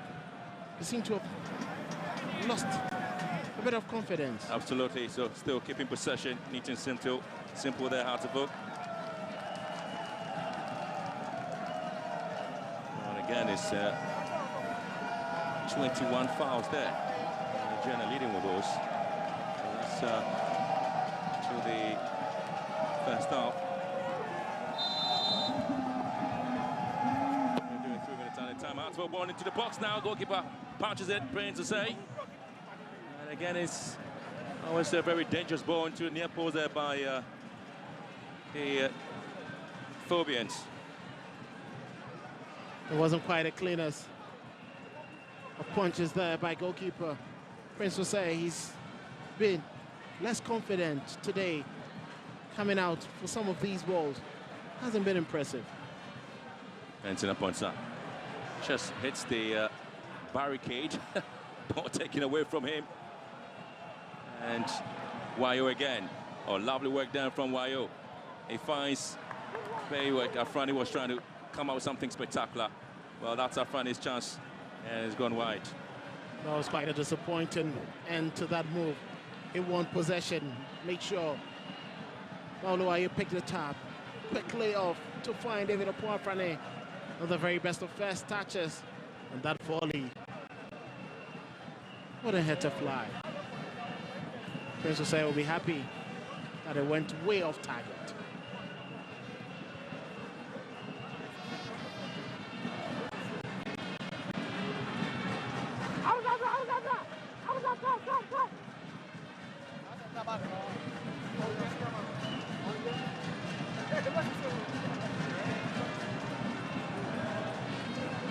Anytime they try to construct something, comes out a little bit interested in Patrick Mensah. And Sana back to Mensah and Mishak combining here. Another ball into the far post now. And Atufuk would certainly come out in the numbers to deal with it. Ajiman. Oh, lovely work now. Finds Arthur. Switching play. And drops it down for Henson to deal with it. And then he wins the free kick as well. That was late there from Ransford Mensah. I expected him to go for that ball. Maxwell Arthur reading play well. Quick pass to find. Remembered Makubuate. Clever touch from him. You could see late touch there from Ransford Mensah. Henson was looking for it, and once he touched him, he quickly went down to win the free kick for his side. Could be costly at this moment. Atufuk can deal with the situation well. Well, might probably be the last attack here for the home side. Trying to get something into the box. And Aduana FC. And they have to get a lot of players coming in. And Agbashi just signaling to the referee. He might have been pushed down. And Atufuk really struggling to get the balls out. Player goes to ground, and the referee, you have to stop playing. Theophilus Sechi entry. That was beautifully whipped there by remembered Makubuate. Brighter J was late time. Quickly recovered there by Patrick Mensah. Atufuk were good enough to deal with it. Apuafrane making sure that Raymond would not have enough on it. And the clearance from Wayo enough to avert danger.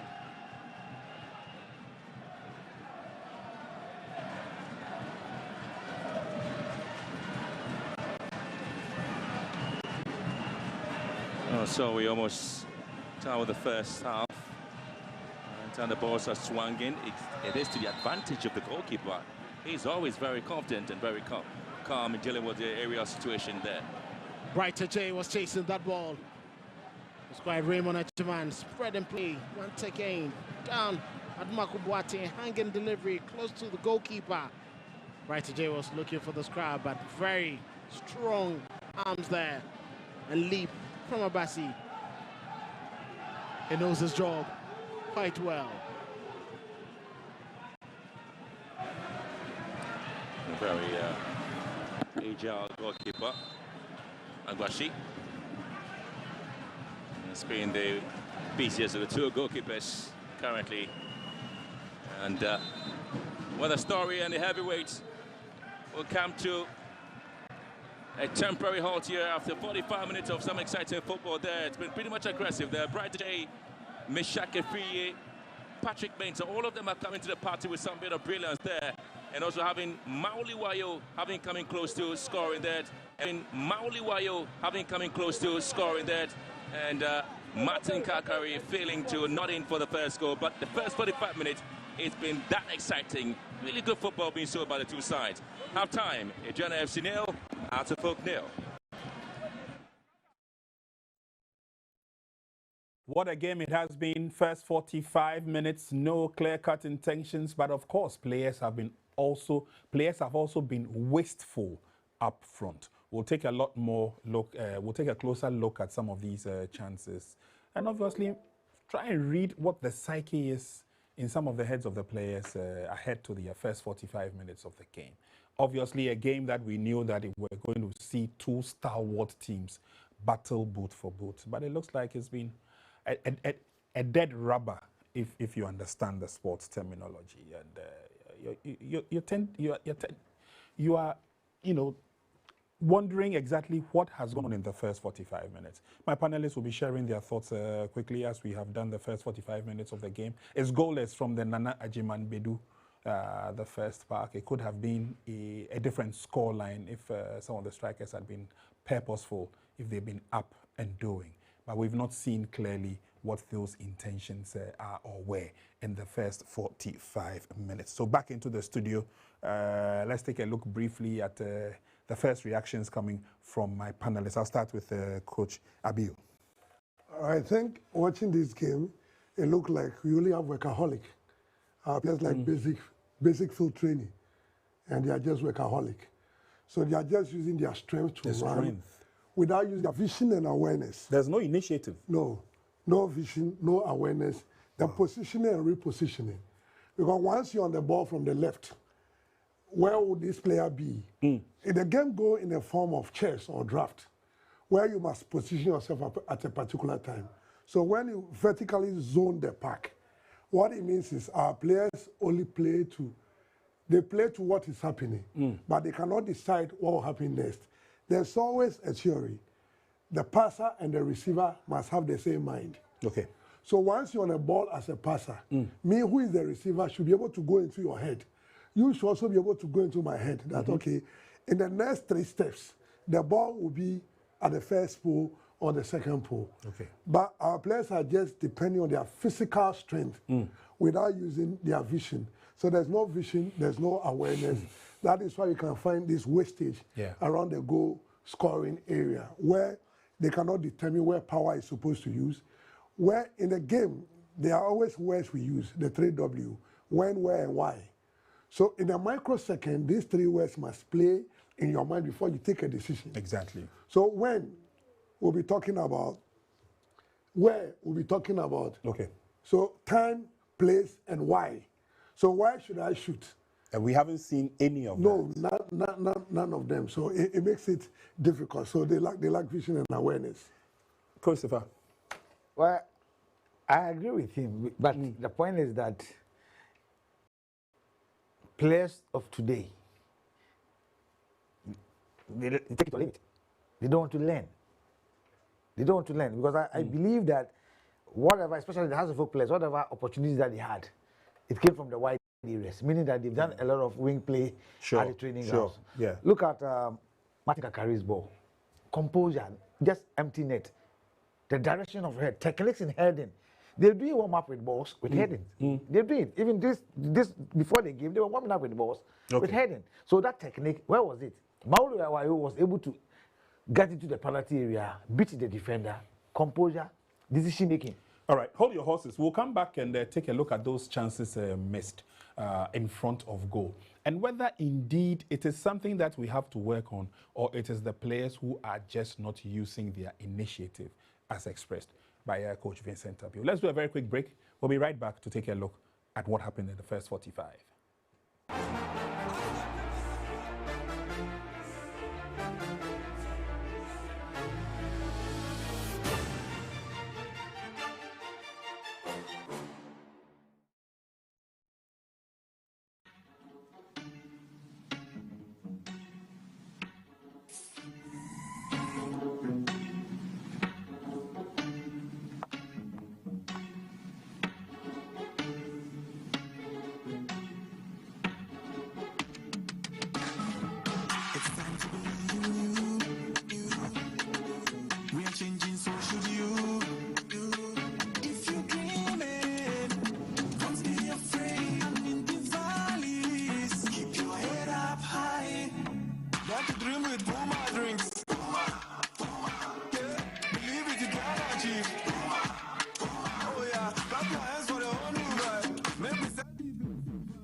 drinks, a whole new vibe. Another quality product from Casa Precon.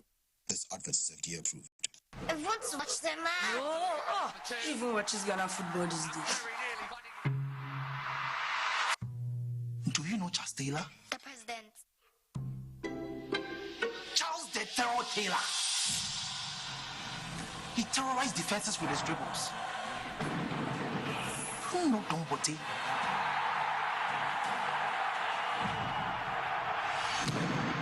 He screamers the stadium. Was like for the general lifting up trophies. Stephen Odro was orchestrating the game. The legends of yesterday, they have paved way for the heroes of today. Do you know the Ghana Premier League? No, Dad. It's our game. It's our pride. And you watch it now live every weekend from now on. Catch the Ghana Premier League live this and every weekend.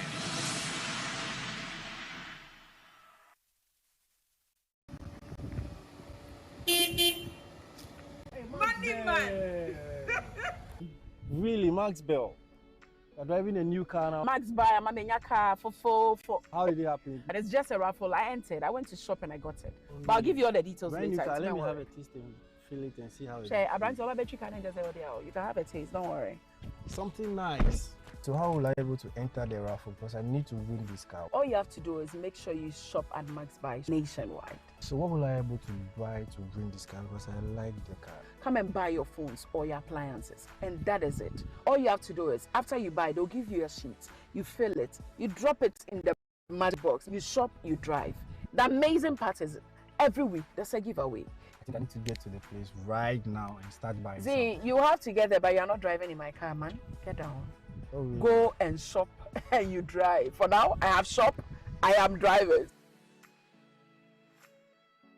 Looking to maximize your rice production with our high-performance rice mill machines? Shwangu machinery is purposely built for Africa to ensure efficiency, durability, and superior rice quality. From paddy cleaning to finished white rice packaging. Trusted in over 27 countries, 10 production lines, and 7 years of hands-on experience in the Ghanaian rice industry, Shwangu offers more than just machinery. We also provide 24/7 after-sales service and spare parts support. Shwangu machinery is built to last, designed to deliver. Call us now on 0506 620 089. A huge delivery cost discouraging you from buying the home appliance you want? Or are you frustrated by the late pay delivery? Worry no more. The unprecedented deal from Max Buy is here. Buy your TV, AC, refrigerators, washing machine, and have it at zero cost. Yes, you heard it right. 24 hours free delivery and installation within Accra and Tema at the comfort of your home. For clarification on this offer, call us on 0544 09 and also www.maxbuy.com.gh.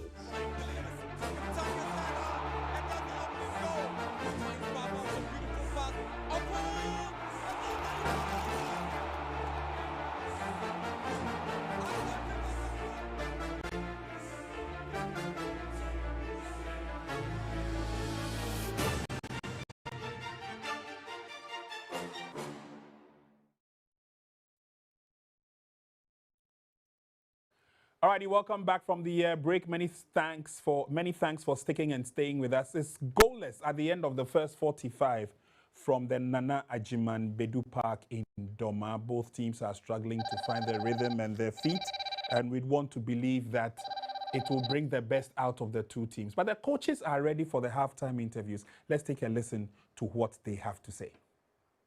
Joined by the assistant coach of Heart of Folk, Abdul Ghazali. Coach, have you been impressed with your team's performance in the first 45 minutes?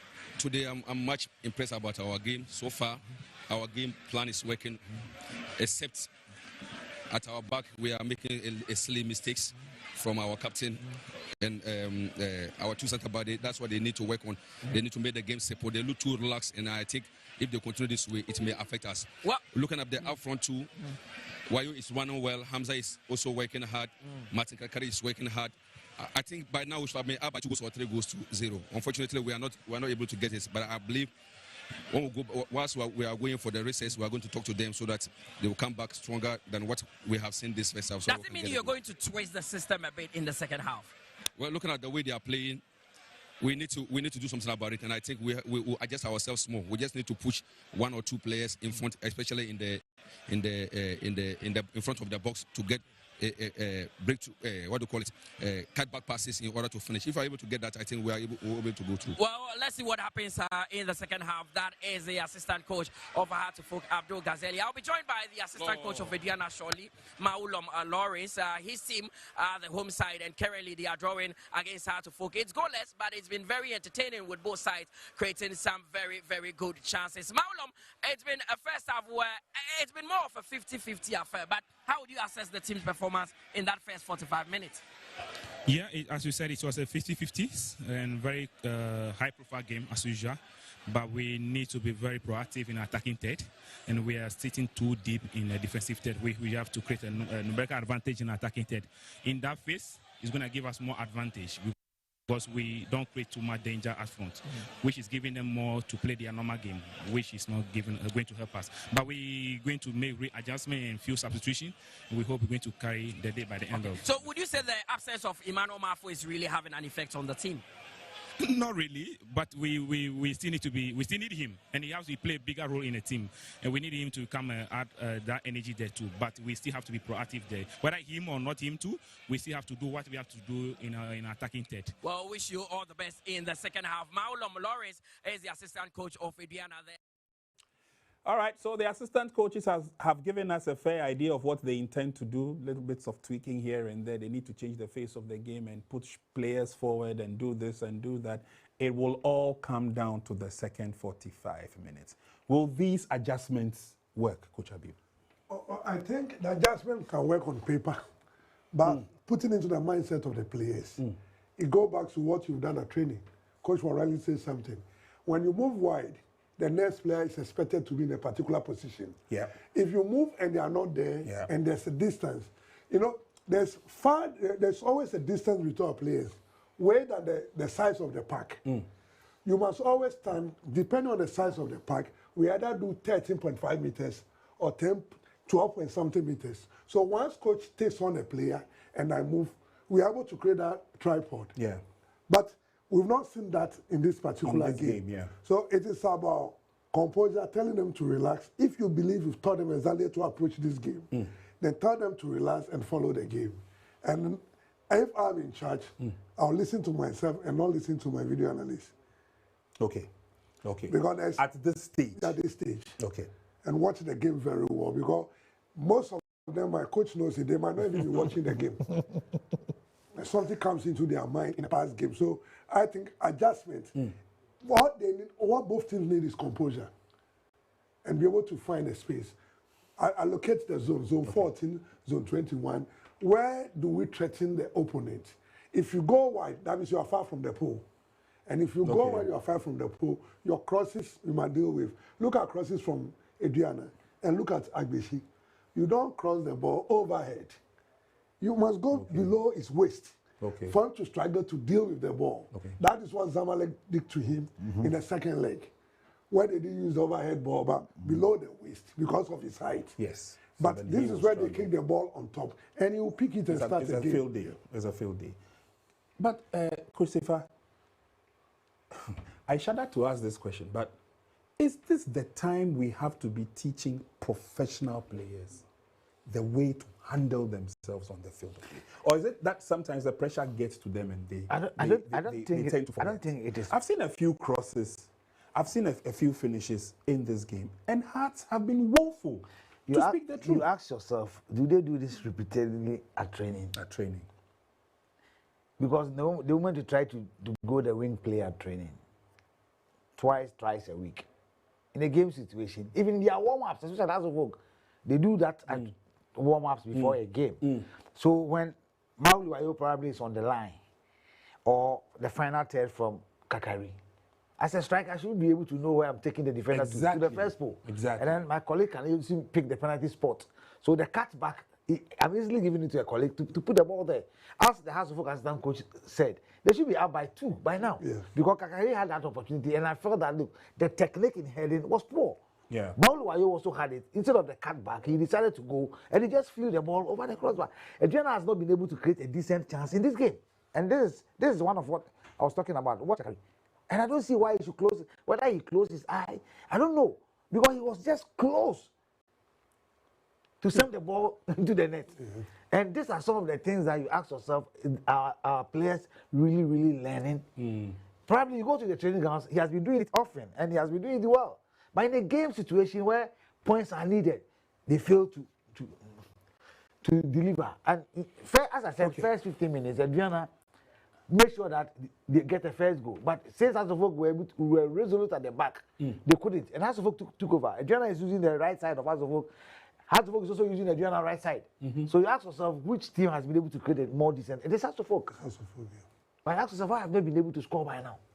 All right, let's quickly leave Doma for a little bit and let's track around to see whether we can bring you up to speed with matches being played and the results so far. So it's Nations who are leading Young Apostles by 1-0 at home. Hohoi are trailing 0-1 to Bibiani Gold Stars. Gold Stars have got a goal in Hohoi.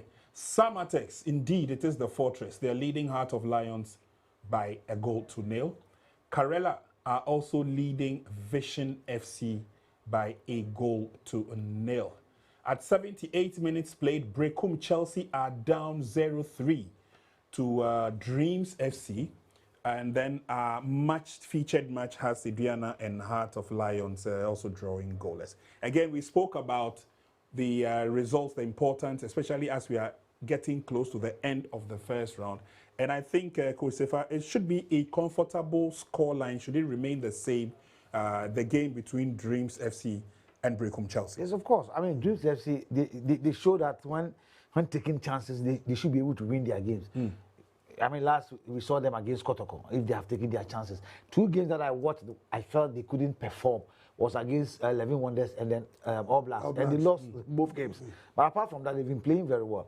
You look at Gold Stars, I think they've done very well. To go all the way to Hawaii Stadium to take the lead at 78 minutes. Yeah. Because you watch Hawaii against Kotoko, dominated the midfield. Exactly. Transition was excellent. Even when they lost to Bechem United, they played very well. Okay. So I think that at the end of the day, we hope to see the teams that will push forward and see those who will stay down. It will be painful to see Dreams go after I'm surprised Vision is struggling. I'm really surprised. But Vision also had Karela is also not doing bad at home. Yeah, very well. I mean, they are yet to lose a game there, so I think they're also doing very well. Wow. What happened to Dreams FC? I mean, last season they also struggled. If you remember, they only clawed back pride in the second round of the league. I'm not too sure whether it is the quality of the players that they have at the moment, because I don't doubt Winfred Dormon. I think they are putting up a structure. These are players, some of them were promoted from their Division 1 side. You talk of God we trust and all that. And they've also got some young players coming on board. It will take time for them to gel. And that is Dreams FC. Last season, as you said, they struggle. Vision FC struggle. But getting to the last 7 to the end of the season, they all pop up and they're doing very well. Which, if you have watched their games, you can clearly see that there's a line that they are going through with it. And I think that with time, more matches, they should be able to. They only need to be consistent in terms of. All right. Okay. Let's cross over now to Doma and continue with the game. We'll join you again at full time.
in this game.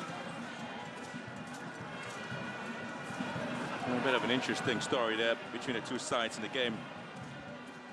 Coach Shioba Aristika before the match only talked about Alex Botch's injury, and those were the major injury concerns at his disposal at the moment. There, Hartlepool really have an opportunity to go forward by way of advertising a long throw into the box there by the left full back. Lansford Mensah throws it down quickly. Mensah would want to hit ball into the box now. To the near post, it's being cleared. The huge centre back has an opportunity for the Phobians to recycle and get things going. That was a lovely piece of work there by Arthur. Possession won by Franny. Obviously, Martin can carry a long ball into the box now, and Jiman clears. And it's Gianna who seem to find themselves in a very awkward position. Kamara is able to nudge the ball down. Right to Jay. Trying to switch play. And Arthur looking for some of the support up front. But this is Kamara. Turns well, Kamara. And again, not the best of individual brilliance there from Kamara. Surprise. Well, the idea was clear. He wanted to quickly nick that one to his man, but unfortunately, Atofo were in the right place at the right time to repel that attack. Brilliant touch in there from Abubakar. But Abdul Karim could see the guilt on his face. I'm sure he was thinking, is this going to be my last touch of the game? He's already on a yellow card. Absolutely. Well, being the offside who are dictating the pace at the moment, trying to deliver the warning shots. And you can see some of the Chiefs there enjoying their football on a Sunday here in Doma. It's one of the most beautiful entertainments you obviously would get to any of the citizens here when it comes to the football. Because every Sunday they're here in their numbers to watch and enjoy every bit of the football here. Junior Stars have played 57 home games against teams based in the Greater Accra region since the 2009-2010 season, having won 38 of those matches, drawing 14 and scoring 5, with 73 of the goals scored. And again, with all shapes of our colours, you obviously enjoy your football, isn't it? Goals against 20, and that's going to be an opportunity now for a long ball here, and it's struck in. Not the best of deliveries into the box. Arthur would want to recycle one again. A very, very poor play there from Arthur. And it was leisurely too, casually, asking yourself, where was he trying to make that pass to? Very disappointing of him with all the experience. Looks like Aduana came to the second half with a bit more intensity.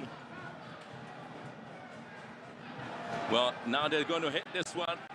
And surprisingly, Hamza Issa has been pretty much quiet. And you can see from the face of these out-of-folk officials, they're expecting more, aren't they? Clearly, Hamza Issa did wonderfully well, bringing the ball down the control after. Anoche Bedum miscued it. Clever turn. And that effort, at least, should have been on target. Hamza Issa proving difficult for Anoche Bedum and Raymond Ajiman to handle. But the end product from him is little to be desired. Well, the insurance Aduana would want to give to their fans is a win here, and also get the fans registered on the National Health Insurance card as well. Showing that at least they are very, very much safe from every heartbreak, maybe in the game there, but well, it's an agreement they reached there to ensure that the health insurance is given to all the fans now as the ball is swinging from the right-hand side by Hartlepool into the box. I'm not quite if he could have done better with that ball. Very good effort from him. Pass to at least have swung it in for Mauluwayo and Hamza Issa to try. We're getting something from it. And deliveries haven't been encouraging at all. And again, very poor play there from Ajiman, giving the ball away to Artifolks Imsa. And not the best of deliveries there from Mauluwayo. Many times when he gets a lot of opportunities, you expect to find him delivering into a very good place, and then there's a shot from him. It was quite surprising. It was quite surprising he wanted to take that effort. It was in a very good place. I don't understand why the rush to quickly hit that one. It was a good try nonetheless. Again, they try to get something for them. And Aduana really seen a lot of possession. Sedru Sana here. And finds space. And goes around his man there. And it's Mishaka Friye. There's Arthur back to Sedru Sana. Both of them are really manning the midfield pretty well. And you expect to see a lot of work there from, remember, Dumako Quating. Sent into the right-hand side to the far post there. Most of the long deliveries have gone into the advantage of Accra Hartlepool. I expect to see a lot of work there, and it's been cut out by Abubakar Adams. You have a very experienced Sam Adams also on the bench. Together with Bright J, they've really played some exciting football there. Hearts of Oak having to make a change now. And so, on the yellow card, Opong Afrani is being withdrawn together with Abdul Karim. Both players are being withdrawn here for Gordon Kujo and Theophilus Collison.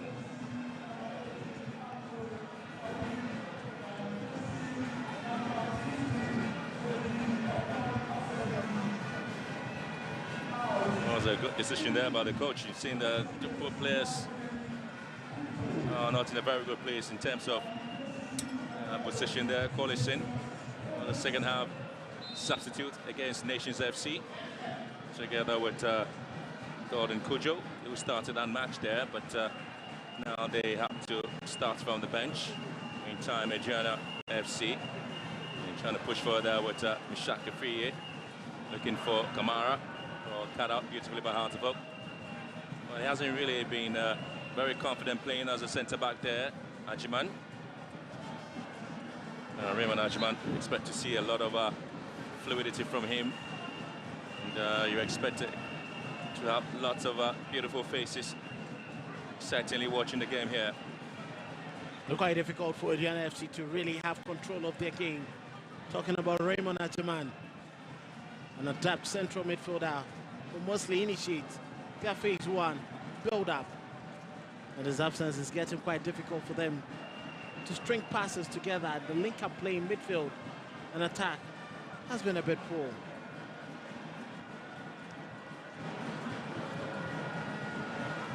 Bright J and Sam Adams have both found the net twice in Aduana FC's last 7 goals against Accra Hearts of Oak here in Doma. Sam Adam on the bench, Bright Afriye already starting. They've got a chance now for both sides. The second half really has not come in as expected.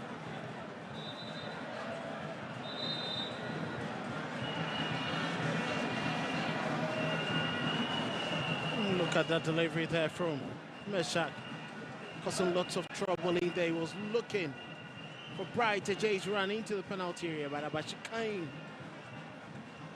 strongly out to grab the ball at the edge of his goalkeeper's area.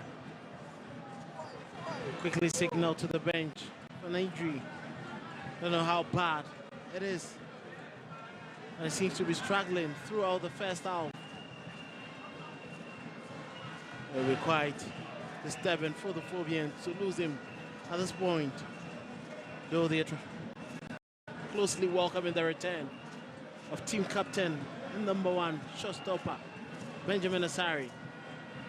Now, this wouldn't be ideal for them. But for Aduana fans, they wouldn't care.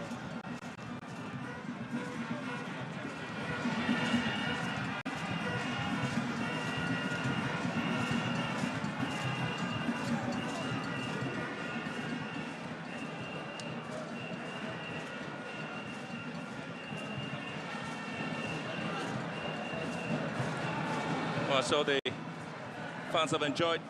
15 years ago, this man started his career with Elmina Sharks, moved to Tema Youth, and then came to Aduana Stars.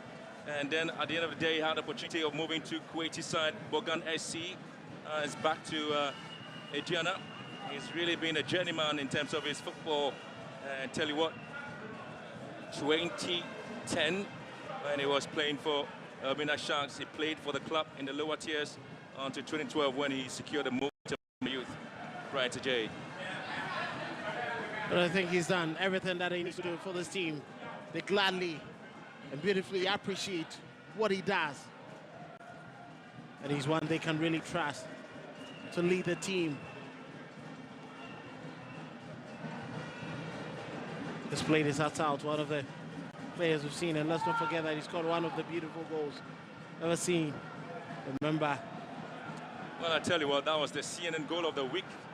Match was back in 2016, and back in 2022 picked up some interesting awards there. We talked about his performance. Mishak Afriye, always twists and turns and finds support there in Sedru Sana.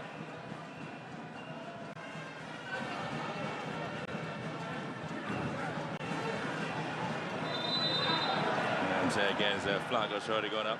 Artifook will have the opportunity of moving forward with the balls. Okay, that was quite a poor challenge there from Meshaka Free. He didn't jump. There was no way the referee was going to allow that to slip. Godwin Kojo has a lot to do in the absence of Abdul Karim and David Opoanfrani. He replaced. He needs to quickly be mopping up the space, and he did that perfectly in that moment. Maxwell Arthur here for Aduana. Comes Mishak. Again, giving the ball away in a very dangerous area. Artifook were appealing for a foul here right in front of the 18-yard box. You see the likes of George Paku, they've all been very quiet in the game. And you unleashed the likes of Patrick Mensah. Switching play, and again, the decision to get into a very good place. So it's been very difficult for them to do that. As for Mensah giving the ball away, and Mauluwayo losing possession. No sport control of the ball there. You could see the reaction from Didi Dramani, wanting Mauluwayo to immerse himself into the game.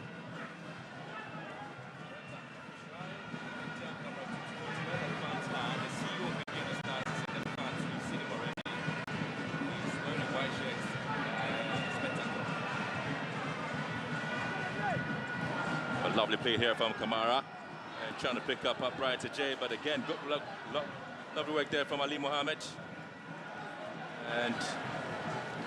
And you expect to see some bit of rounds beautifully there from Hamza Issa, and clearly Anochibedu doing his work there.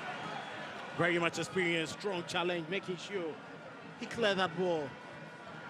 It's one of the stalwarts. That is why Aduana FC have been very strong this season. Lots of experienced figures within their team.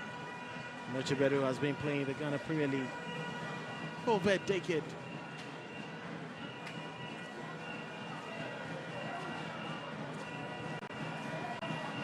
Again, another best of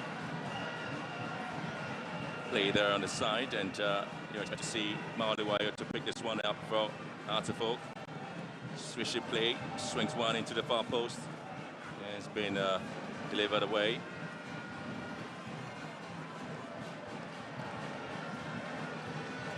Looks like the intensity of the game gradually slowing down. Artifook trying their best to put themselves in the final third of the pitch, but Aduana not in any way ready to allow them to do that.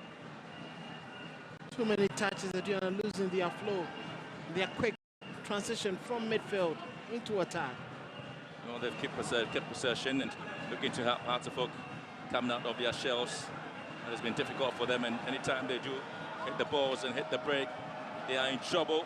Hamza Issa here. Hamza, and he goes way off target. That was a brilliant pass there for Hamza Issa. Picked it up. A clever race there from Raymond.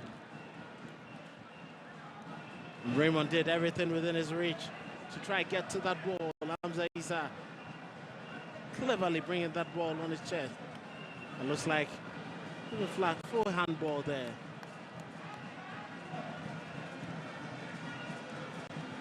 And so we're seeing the two sides having to play this game here, and still goalless.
of fireworks there between the two sides. The reason these two teams haven't really been able to score. It's been how resilient they've been defensively. And met some interesting changes there with the Subonting's introduction into the game, with the withdrawal of Mauliwayo and Martin Kakari, and then also having the likes of Inoko Subonting and Kweku Watting Henry. And 20 minutes, the stoppage time to go here. And Hamza Issa was calling for the ball there, and then eventually Chibudu had to come in. The flag had to be raised for this ball here, but interesting scenario there. As you're looking for a corner kick, but the referee just did not keep that one out. And Hartlepool really will have some bit of smiles there, the bench of the Thobians. In the midst of all the chaos, in the midst of all the anxiety, the tension. 7 corner kicks forward for Hartlepool, 3 to Aduana. It's been a feisty encounter. But Aduana again not able to keep possession. Sometimes when they do have it, they try to get the ball step into very good areas. Sedru Sana was just looking somewhere else, and again he gives the ball away. Sedru Sana. That was well played from him. He's expected to be the one making the final passes. Cannot be giving those away. And Maxwell out of that. And again was able to find space. And again, ball was taken away from Patrick Mensah. Sedru Sana finds Kamara. Looking to hit this one, and then blocked there by Ali Mohammed. And been recycled here by Aduana. And remember, Aduma Kubuatin gives it away. Now the Thobians are trying to keep it neat and simple there, but Aduana's really having plenty of possession. Remember again, and this time he's been bundled down. Too many touches there from Aduma Kubuatin. There was an opportunity for him to quickly make that pass. George Paku leaning into him right in front of the referee. And see the reaction from Didi Dramani, not happy with the organization in the midfield. Yeah. Oh, he's been judged to have been under the ball mid-air. Right to Jay.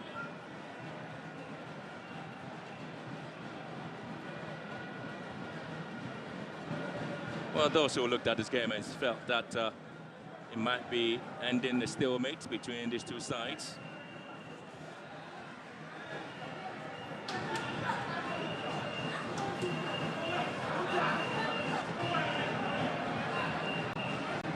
Well, only 3 teams in the Greater Accra region have won the Ghana Premier League: Hearts of Oak, Great Olympics, and Rio Republicans.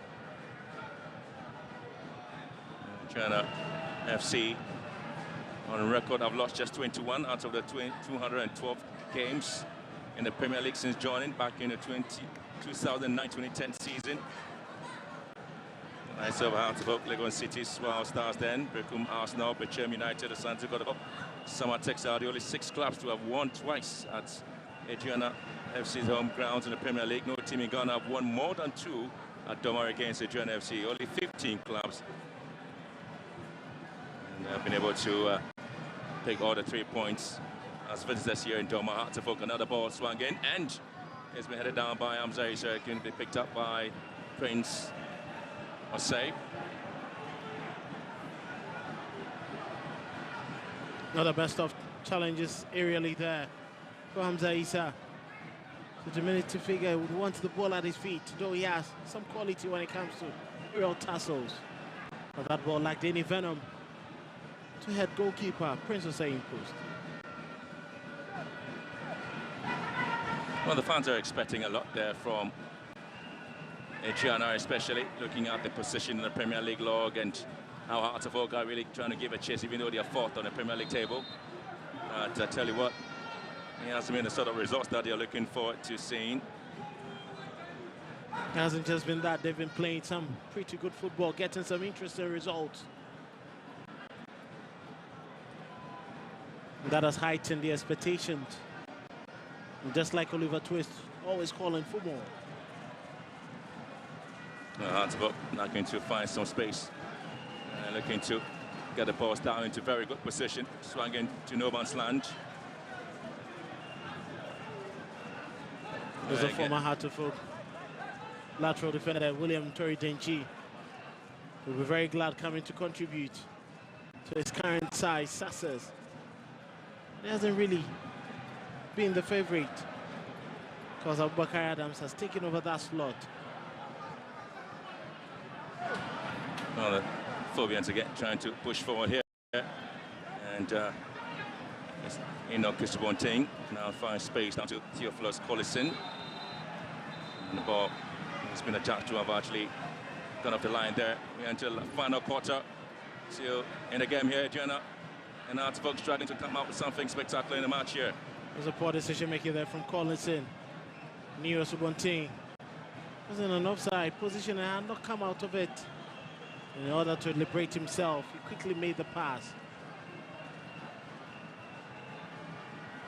A bit of injury worry. The fans are worried. They need a goal now. Heading to the tail end of the game, and you can see from the Atterfolk technical team too. The fans eagerly waiting for a goal. That has been a poor decision making from them. It hasn't really been the very best. You can see Atterfolk a bit more tighter the second half. Aduana a bit disjointed with their defense, and Atterfolk have failed to capitalize. The strength have come in the midfield, but where decision making wasn't been great. The central attacking midfielders, Sedru Sana. Well, as we're talking, and they've been talking about the performance.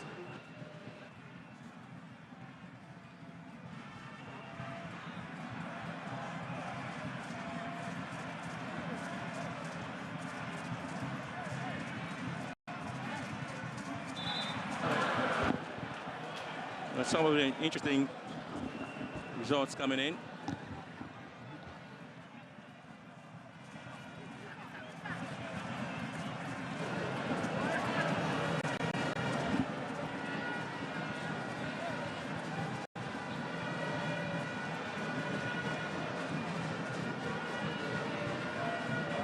It's always tough there, trying to go around the back line of our Hartlepool. Dreams FC winning 3-0 against Brecum Chelsea, and also having the Piano Gold Stars picking up a win against Hull United away from home. And Karela also with a win against Vision. And Nations and Young Apostles game also. Nations picking up opportunity.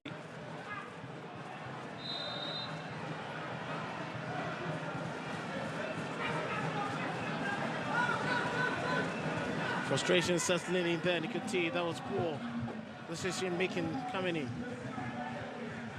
from Sana. It was quite a nasty challenge. There's a yellow card there to Sana.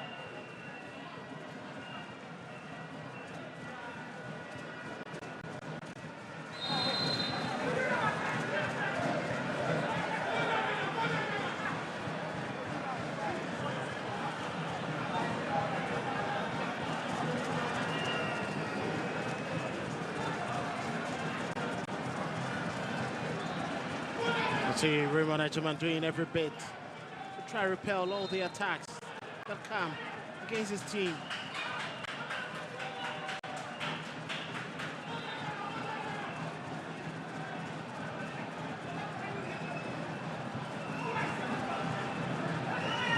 Well, Sam Adams, one of the most experienced players there for Aduana Stars. Once upon a time, spent quality time here, moved away from the club, and now he's back. Trying to help the team see if they can win the Premier League title this season.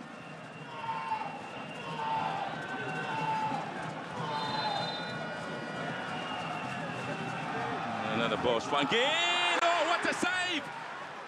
Solomon Agbashi acrobatically making sure that Kamara never got the opportunity to hit the back of the net. What a diving header here. Tell you what, save of the season contender here. The delivery was brilliant. Remember Adumaku Boateng, the leap from Charles Mfi Kamara. Brilliant connection to the ball, aiming for the top right corner. But Solomon Abati, elastic stretch there to parry that ball over the goalpost. Brilliant save. Well, Gianna Pitfo stopped the ball really hit the back of the net. She was just going to be in the jubilant mood there, but Agbashi had a different idea. Simply had to rise to the occasion to save that there for Accra Hearts of Oak. Meantime, the Phobians to take defense into attack, breaking quickly there. Raymond and Aduma Boateng didn't quite control well. Allowing Hearts of Oak to pick up possession, and now the Phobians striking some quality football. Oh, lovely piece of work now from Collison. And you have Bayfi, and Hearts of Oak now would want to also find a way into the box.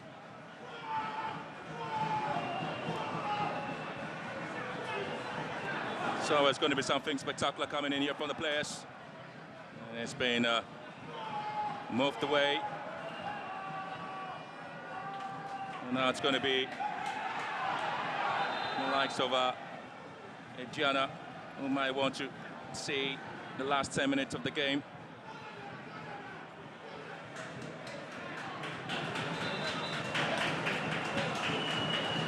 Substitution coming in here. Gianna really coming in. Brighter J is happy to see his game out. Sam Adams coming in. Patrick Mensah out. Kofi Asante also in.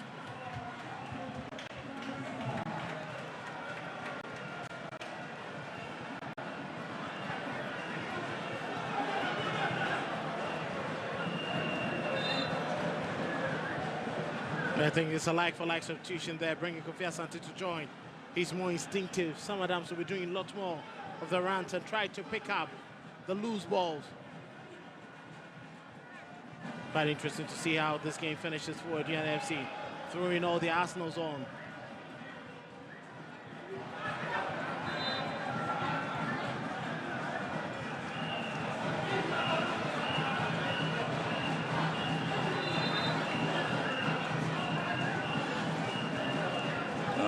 Also want to throw in the last dice into the game. Hamza Issa has been withdrawn for Abdulaziz Adam. It's also a striker for a striker needing someone to still push them and prevent them from getting into that free will in defense. A lot more energy. The high press starts from this end.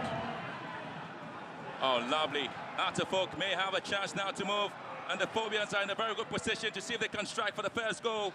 But again, it had to be a sliding tackle there from, remember, Aduma Boateng. And that was a huge saving situation there for Gianna. Well, Abdulaziz Adam making sure that Hearts of Oak lose the ball from the high press. George Paco did his best, but the ball was just moving away from Aziz Adam. By the time he realized, impressive recovery there from Aduma Boateng.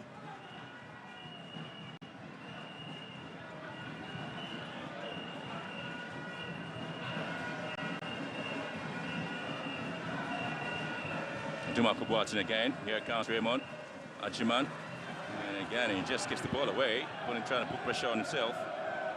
And the fans aren't particularly excited about his performance, maybe, for now.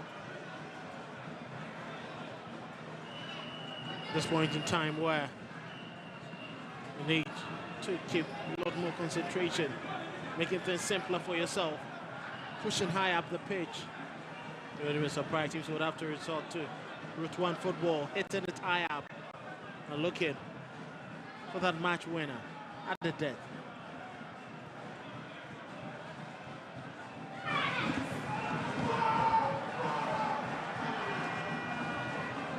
Shot. Now the referee come and to block the ball there. It's going to be a drop ball scenario there. It's quite unfortunate in there. You could see disappointment on Mesha Gefri. His face, he knew that was quite an impressive move for them to try build an attack. Charles Genfi Kamara was waiting for that ball. You can blame the referee in that situation, not too much. Sedru Sana. Anochi Bedu. And here comes Raymond Ajiman. Switching play there, Nagbashi. We'll just have to collect that one. Aduana FC have won all their last 3 seasons, match day 15 games in the Premier League with a 1-0 scoreline.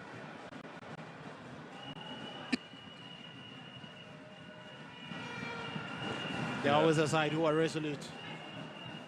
I tell you what, back in the 2022-23 season, they went all the way down to Dreams and beat them by a goal to nil, and then at home they beat Bechem by a goal to nil in the 2023-24 season. And then the 2024-25 season, they also went away from home and beat Legon Cities by a goal to nil. But Accra Hearts are also unbeaten in their last 8 seasons, match day 15 games in the Premier League. And Boubacar Adams being fouled by Hearts folks, Abdul Aziz Adam. And some Adam coming in to rescue. Here comes Kamara. Maxwell, Arthur. Into the last 5 minutes of the game, they're still goalless. Atumakun trying to get the ball down to Asante. The ball taking off his feet there, not the best of runs there, probably went ahead of the ball. Maxwell Arthur, he's been manning the midfield gallantly there for Aduana. And some of them again using experience to win that possession. Artevok having plenty of possession there, 56% of that to 44 to Aduana. Collison. And as for Mensah, trying to keep it neat and simple there.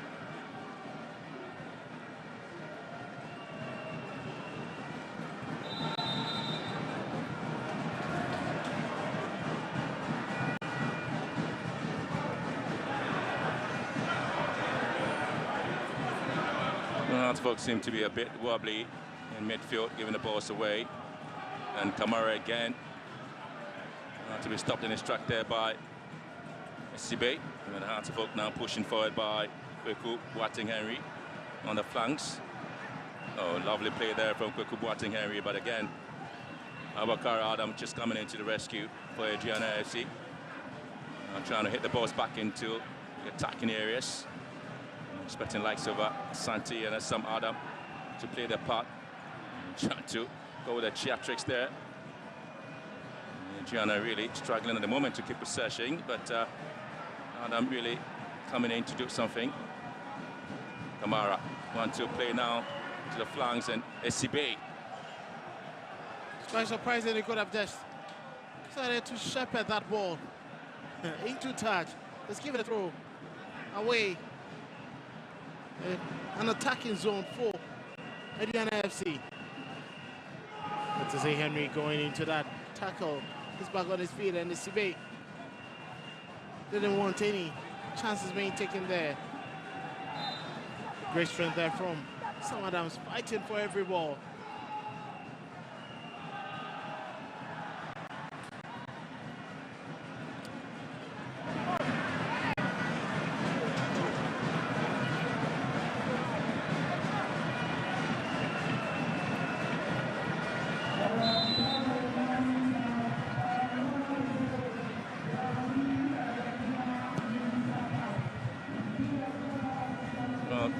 Interesting bit about this game in this season is that Artevok may seem to have an opportunity to go in here, and Dumako Boateng with a rescue, and again it's Abdul Aziz Adam who was just signaling to the referee that he was being pulled there. Very strong player, and he gets into the very important areas. Just look at that again, defensive really to FC. They got themselves in very trouble.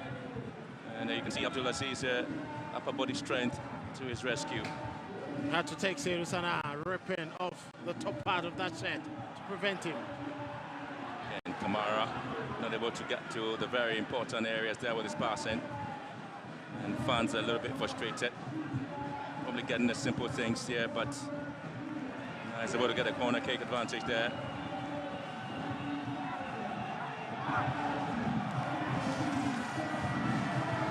Hasn't been really the best, and I think Artevok have had a very resolute defensive approach to this game. You know, they've been very much in the game. They've been absolutely wonderful, Artevok. Sesibe and Ali Mohammed keeping it watertight. Well, that's been their partnership in the league there, and so the expectation is that when one of them was out, he was a bit disjointed. Corner kick into the post, and Aduana Going out to pick here from Sam Adams. Scoring the ball to the right hand side. Another in-swinger into the box now, and Raymond Ajiman just hitting that wide. Another brilliant whip there from Mbadu Makubuate. Raymond knows clearly he could have done better. Maybe a cutback would have done. And that is a ball easy to hit the target than not to hit that target.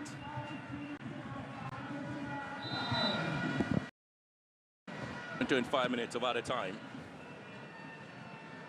An association football that is enough time to find him in 2 goals. Sam Adams down. Kamara. Swishing play again. A very awkward pass. And to the part there of Kofi Asante. Well, he's been very active in the game. Fortunately, he hasn't really produced the quality that the fans expect from him. You see, the intent was very clear, trying to pick up Sam Adams. It was quite poor. Agbasi nearly giving that ball away.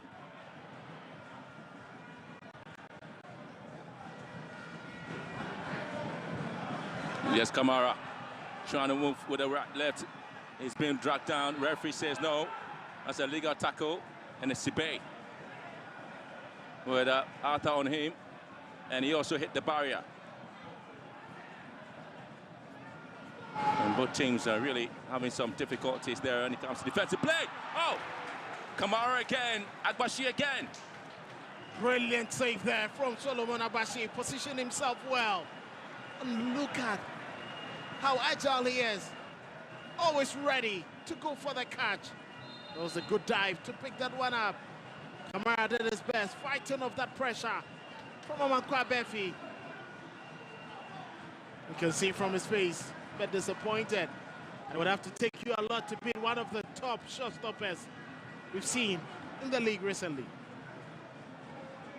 This is Sam Adams again. Bob taking up his feet. Enoch Esubonting. Oh, lovely.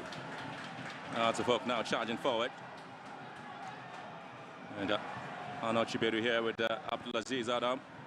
A lot of space now for a shot there.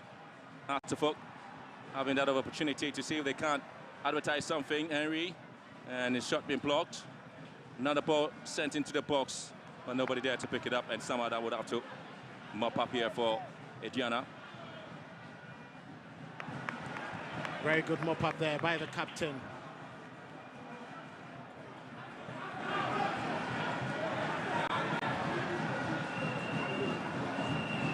But things are beginning to be a little bit cautious in terms of their approach now. Nobody really wants to commit a lot of men forward. And Raymond Ajiman, again, doesn't want to create any panic movement there at the back. But in that moment, Artefok want to move in, but Raymond again winning possession there for Aduana. Headed down, not the best of display there by Aduana. Artefok would pick up the pieces of Sibe. It's one dip into the half of Aduana again. And again, it's been picked up by... It's funny how the game is turning into ping pong. Yeah, both of them just really hitting the balls. Oh, lovely control. And Kofi Asante and Ali Mohammed in the tussle there, and Ali wins it. That was intelligent from Ali Mohammed. He knew exactly what he had to do. Quicker than Kofi Asante. Touching the ball, getting right in front of him. And his desperation, just had to give him the touch. And then Ali just fell to the ground. He's always been intelligent, one of the players who started the preseason on a high note. His injury in the start of the season affected the Phobians. But he's back in the grand style to make sure his partnership with SCB gives Hartefok a resolute war.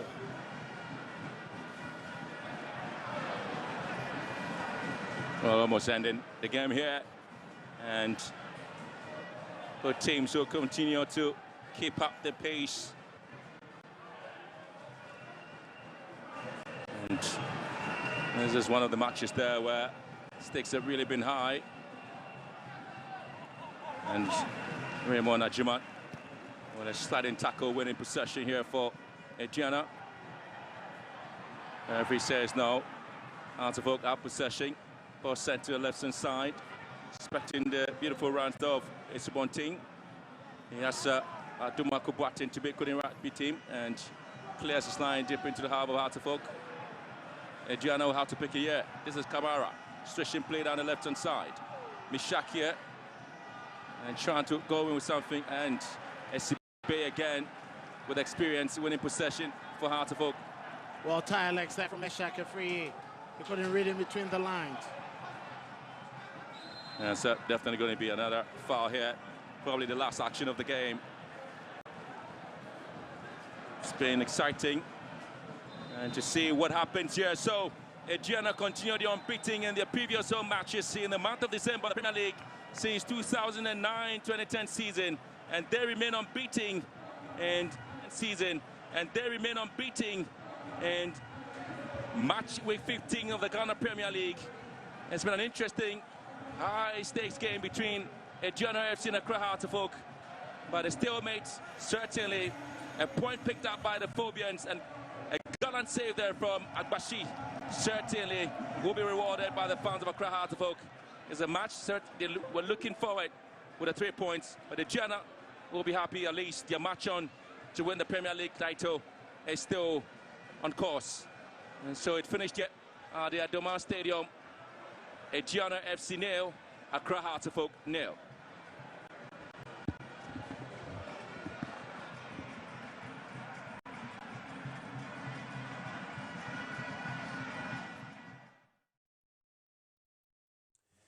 It's a full time from Doma. We couldn't bring you any goals. It was such an interesting game.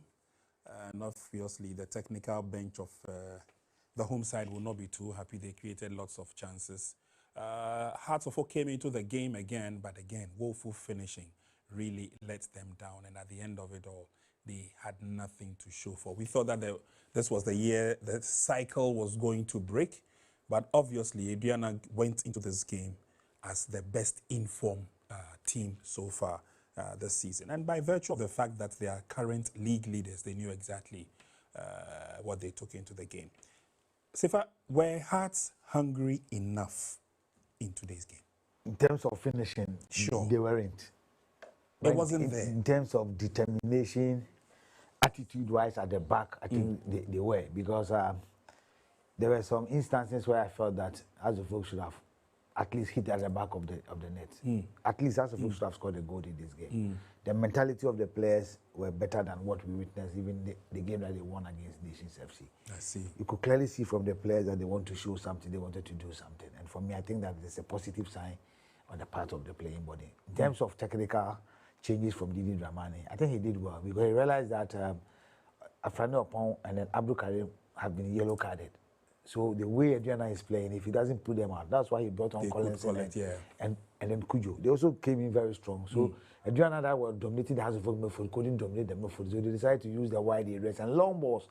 And as coach said earlier in the first half, Solomon Bashi in his area duels is very good. So why don't you go a bit lower than to go, even if you want to go the long way, try to get a player in front of Solomon Bashi. Then you probably finish. But House of attackers have disappointed the team. To be honest with you, Martin Kakari, Mauli Wayo, even Adams that came on, I thought that they should have had a goal. They ran for 90 minutes. They tackled for 90 minutes. It is so easy to play Aduana and Doma. The last 5 House of Folk visiting has been poor. They have not been able to put the ball at the back of the net, including today. But I think that they had all the opportunities than Aduana that they should have at least put the ball at the back of the net. Coach, in situations like this, do we give the home team the thumbs up, as in outplaying their opponents? Because like I asked Sifa, I wanted his opinion as to whether he thought Hearts were hungry in this game. I think he explained it. Defensively. Sure. Excellent. I think if it's over 10, you'll be giving them maybe 8.5, 9 defensively. So it looked as if they went into the game, we are not going to concede. And they did that aspect very well. But in the process of doing that, the opportunities came. The opportunities came, but they didn't take it. It means sometimes when you close up your mind too much on what you want to do, that is defending, you might fall short in attacking. And it tells you how they look a little bit uncomfortable when they're in the attacking third. That anxiousness, that anxiety, I think if they can work on it, it's an advantage for them in the next game. But what I saw, the first half was quite boring. But I think I like the second half of the game. There was a lot more enthusiasm. There was a lot of energy. So I think the home team wanted to win at all costs. But along the line, they also lost the middle. That was their strength. In the first 15, like Coach said, they finally lost the middle and they started kicking the ball just to follow the ball to make sure they were desperate to get a goal. That was the position for the home team. Okay, well, so it's ended goalless at Doma. Again, Accra Hearts of Oak have not been able to break the jinx.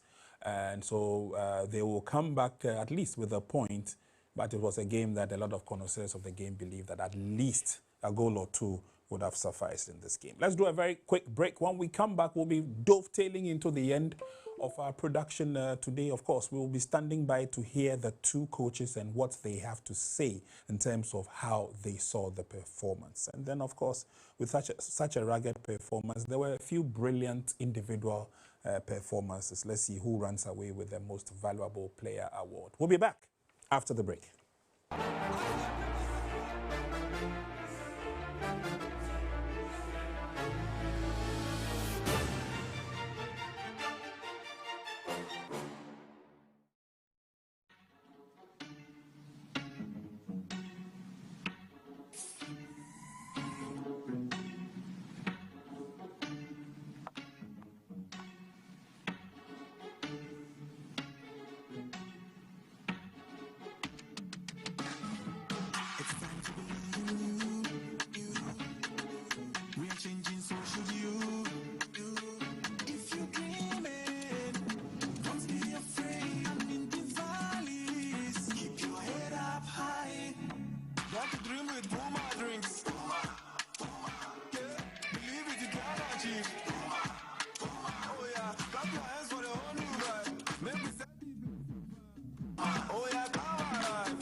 Drinks, a whole new vibe. Another quality product from Casa Precon. This advert is FDA approved. I want to watch the match. Even watches Ghana football these days. Do you know Charles Taylor? The president. Charles the Terror Taylor. He terrorized defenses with his dribbles. Who know Don Bote?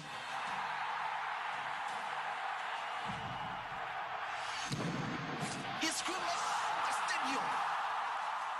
Was like for the general, lifting up trophies. Stephen Odro was orchestrating the game. The legends of yesterday, they have paved way for the heroes of today. Do you know the Ghana Premier League? No, Dad. It's our game. It's our pride. And you watch it now live every weekend from now on. Catch the Ghana Premier League live this and every weekend.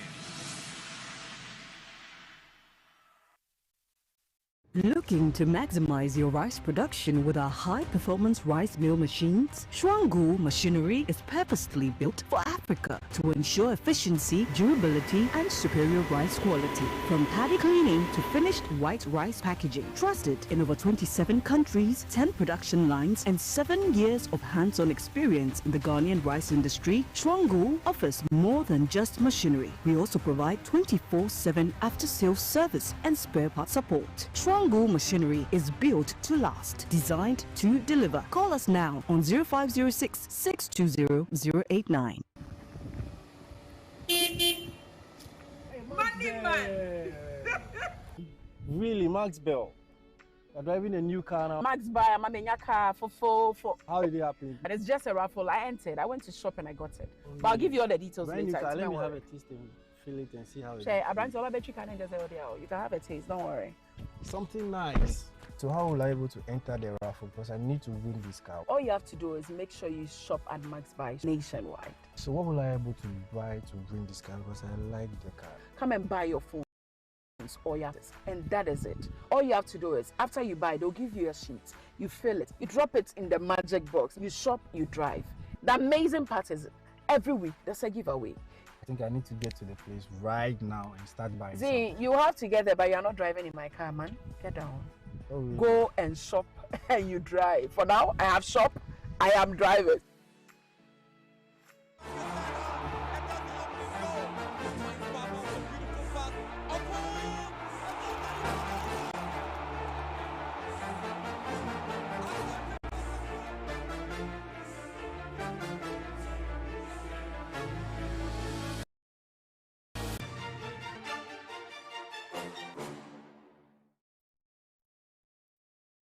All right, you're welcome back from the break. And so it's been a difficult encounter for both sides. Aduana wanting to cement their place at the top of the league table.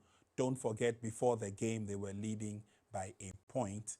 And we'll be taking a look at how the other match too have ended and how the results will fare on the league log as we go along. Of course, we'll also be standing by to hear from the coaches as to how they saw the game. But so one thing I noticed as the game ended, when the referee blew the final whistle, there was some level of comportment among the fans.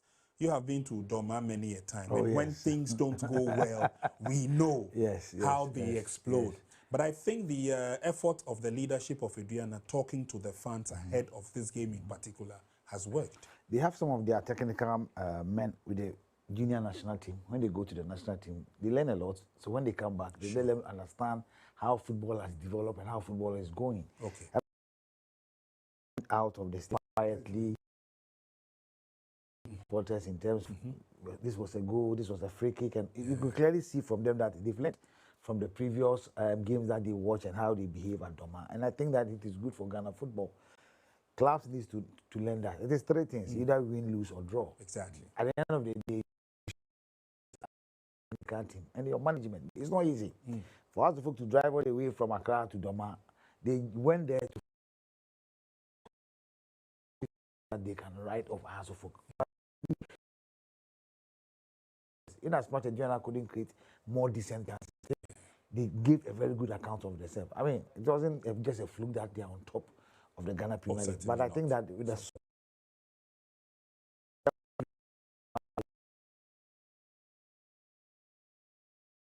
be happy. Seasons, Hasselhoff has not won from that side. It's been difficult. And today they didn't win, so of course they'll be happy. But at least they come back to Accra.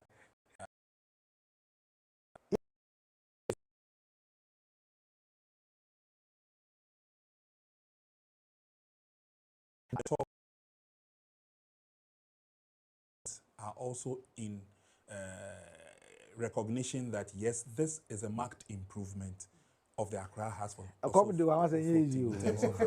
So you're saying that the salaries that were paid motivated there are them. Factors that affect performances. A lot. A lot of factors. A lot. And one is players thinking about salaries, players thinking about paying bills, family members calling. Exactly. To Christmas like this. You see, the game against Nations, one of the players was playing, and the sister with food was in the stands. Me bring me bread, Aduana.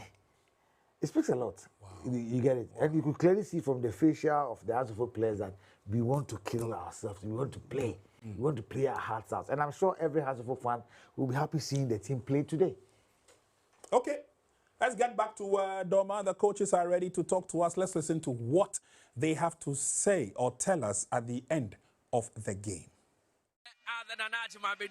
He ended goalless and Hasselhoff picking up a valuable point back to Accra. It's a big one for them, and I'm here with the head coach of Hasselhoff, Masoud Didi Dramani. Coach, big point for you. How valuable is this one? I think that, as I told you earlier on, it's a difficult ground, but we had come here to contest for the 3 points. I think that we deserve to have 3 points, not just a single point. Of course. Now, which aspects of the game were you very pleased with? I think that we controlled their transitions, and then we kept our game, our identity to be tenured, in terms of how we were more in our positional play, and then also how we were able to press in terms of not allowing them, potentially they don't play from the back, they will do the long ones, and then we're dealing with the long balls and picking the second balls. Of course. Now, I mean, finally, you said this team is in transition. Do you think you've made progress? No, we have not arrived yet. We still need to improve in so many aspects, more especially in decision making in the last. You saw the game where we need to play one more pass and then make a passing finish, where we need to do one more run or one more just a touch and a run in the half space, and it opens up the. So these are all things that are in progress, and I think that there's a lot to improve so that we can grow. Well, as a let's team. see what happens next as you go back to Accra for your match day 16 game. Thanks very much, Coach Masoud Didi Dramani, the head coach. Folk are very pleased with what his team has done here so far, getting a valuable point against Aduana. Other than Ajima Bedupak, a very dangerous and difficult 21. Heart of Folk have not gotten a win against Aduana, and today they've been able to get a point. Has also joined me here. I mean, Coach, you were coming for the win. What happened? Why could you not win this one? Yes, I think still problem from our striker. You see, I try many players from this position, but you see, I think he's suffering from this position. Mafu is not here. The Mafu is our top scorer in this moment. He gives the 6 the long time no play and little injury. The player in the bench from this position is not the same quality from these two, and I think this is the problem from our team. But not forget to play from us a Folk. Was a Folk is one team. Is coming here the same from win the game. I think if I am fair play, the 0-0 is the fair result inside in the pitch. Okay, thanks very much, Coach Chioba Aristika. Wish you the very best going in. All right, so for Chioba Aristika, he feels that at least getting the draw at the end of the game is good enough, although he also knows the pedigree of the opponents he played again. But Sefa, of the two coaches, who do you feel that the tactics worked for? Listening to what they just told us. I think it worked for Didi Dramani. It really worked. He has accepted that it's still a work in progress. Oh, of course, Aduana works.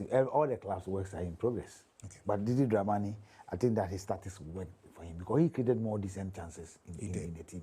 That's why I disagree with Chioba that the game was the result was the fair of what happened. But I disagree with him. So he's telling you that I knew I should have lost the game. That is why exactly. He knew he should have lost the game. Yes. So for me, I think that it worked for Didi. For Aduana, we're lucky to have not conceded in this game. We were lucky because attacking players were just poor. As decision making, as Didi said, we have said it here before. Sure, we all saw that. Just a decision to make a pass, a decision to make a movement, a decision to put the ball there. These are basic that at this level, players should be able to learn. Because you could clearly see that when the player gets into the penalty area, that is where he begins to think a lot. But it's just a 30 seconds decision make. Or by the time the ball gets to you, you should know have a plan. Because you should know the diagram where or the angle that you are standing. The goalposts are there. That's why you've been training all the time. So you should know where I should use how I go for it and how I dance it. The technique of heading it, the technique of hitting the ball. Which part of my foot should I use? These are basic things. And if they're able to learn from that, as Didi is saying that he's still working on that, they'll come good. I mean, I'm sure in the second half. Unfortunately, Tasofo cannot sign a new player based on what we are hearing. So he still has to do with what he has, and then he needs to improve on the final tell. But for their defense line, I think not bad. 1 or 2 mistakes from SCB, but I think that it has been all good. I see. Okay. So it's ended goalless. Accra Hearts of Oak will travel back to the nation's capital with a point. How about the other teams, the other matches? Let's recap quickly the full-time results that we have for you. So Nations FC are 3 points, richer at the expense of Young Apostles, beating them by 1-0. Hohoi have dropped points. They were beaten 1-0 in their own backyard by Bibiani Gold Stars. Heart of Lions traveled away but could not clean the woes of their loss at home. Samatex recording a 1-0 victory in that game. Karela United also Richer by 3 points. They beat Vision FC by 1-0. What seems to be happening to Vision FC? Anyway, Brecum Chelsea, they managed to pull one back, but it wasn't enough. Dreams walked away with a 3-1 advantage of a scoreline, and that should be good enough for Winfred Dormon, the head coach of Dreams FC, picking up 3 points, and that should give them some amount of encouragement, as it were. Aduana Stars and Hearts drawing goalless on that occasion, on their game. But of course, we also have other matches to be coming your way, we told you, because we will be live here in the studios tomorrow to take a look at Mediama Football Club, or Mediama Sporting Club, as it were, as they also battle for the 3 points. But again, it will make the league table look a lot more interesting, especially with key results coming or going the way of clubs that really are in some dire straits and need some level of redemption. Christopher, again, which of the results do you think has been impressive enough? I think Gold Stars did well. Going Go away. all the way to Hawaii to pick up the 3 points. Sure. But one would ask, what was the difference between Hohoi against Kotoko and Hohoi against BBNE Gold Stars? You know, anything, obviously, when it is a big team coming. Of course, anything that place has in Kotoko, sure, do over special 100%. Delivery service. Of course. So sometimes you watch them, their next game after playing Kotoko as a folk. But I think our Gold Stars did well. They rested last weekend because they were supposed to play Mediama, which has been moved to 31st. Exactly. But I think that they did well, because to watch Hohoi on the AstroTurf at Hohoi, they are a very good side.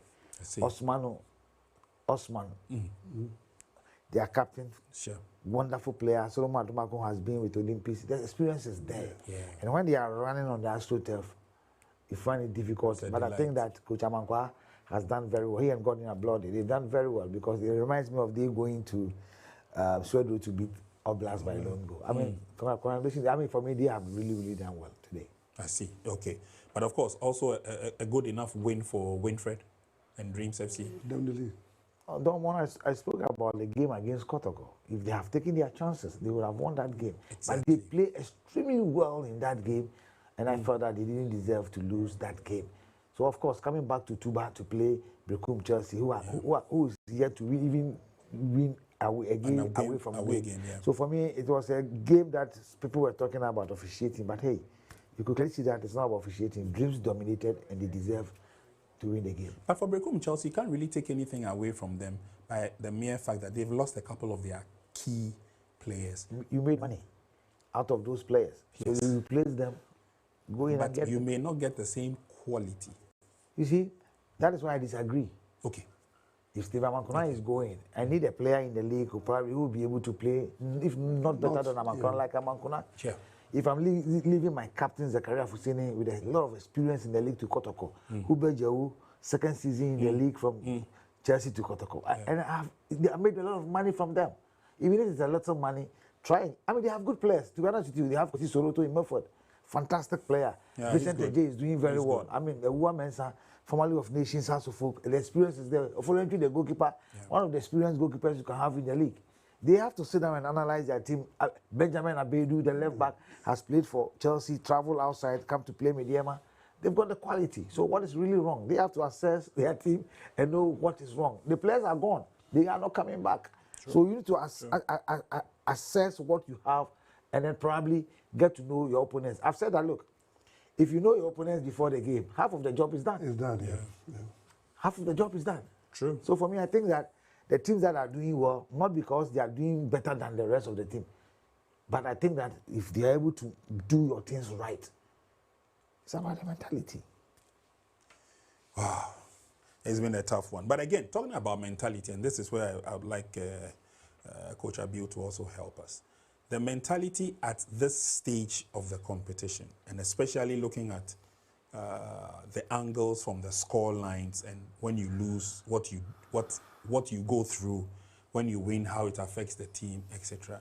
Is this the right time to say that you need to keep the balance and the focus, not only for the last two matches, but as a prelude for the second round? Most definitely. Most definitely. I was going to talk about us coming home with a draw. I can imagine inside a bus if it were to be a lose. So they are coming well prepared against Samates. But assuming it was a draw, Coach knows how the bus inside is.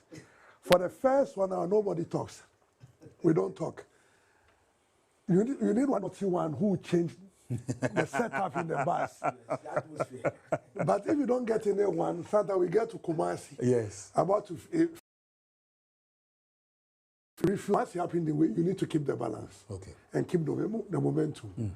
Then you know what to build up. If you lose a game, I'm watching hockey right now. How do you manage the supporters and back to the dressing room? Like Coach said, they are good on AstroTurf, and we've lost a game after beating Kotoko. A mere supporter will not understand why you should beat Kotoko and lose against Midfield.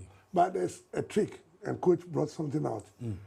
Playing in my coaching career, working with coaches, the easiest game to play is to play Hearts and Kotoko. Players are naturally disciplined. They will pass 1-2, 1-2. They don't over-elaborate.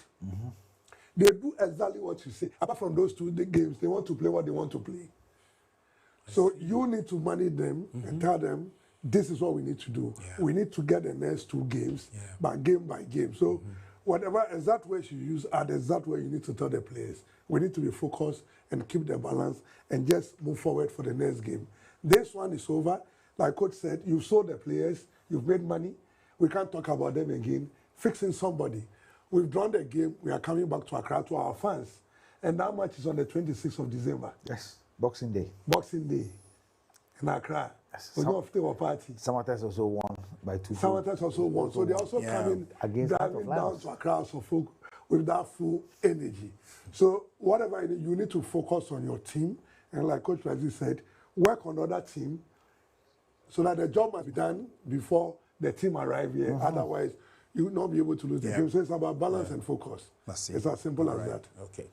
Well, so we saw a lot of balancing, we saw a lot of focusing, we didn't see a lot of direction in the team, and opportunities that came in the game today woefully wasted. But we'll still be here tomorrow to bring you up to speed with tomorrow's game, and of course it's a very interesting clash because Mediama stay at home. They've also been quite solid at the Takwanaboso Stadium.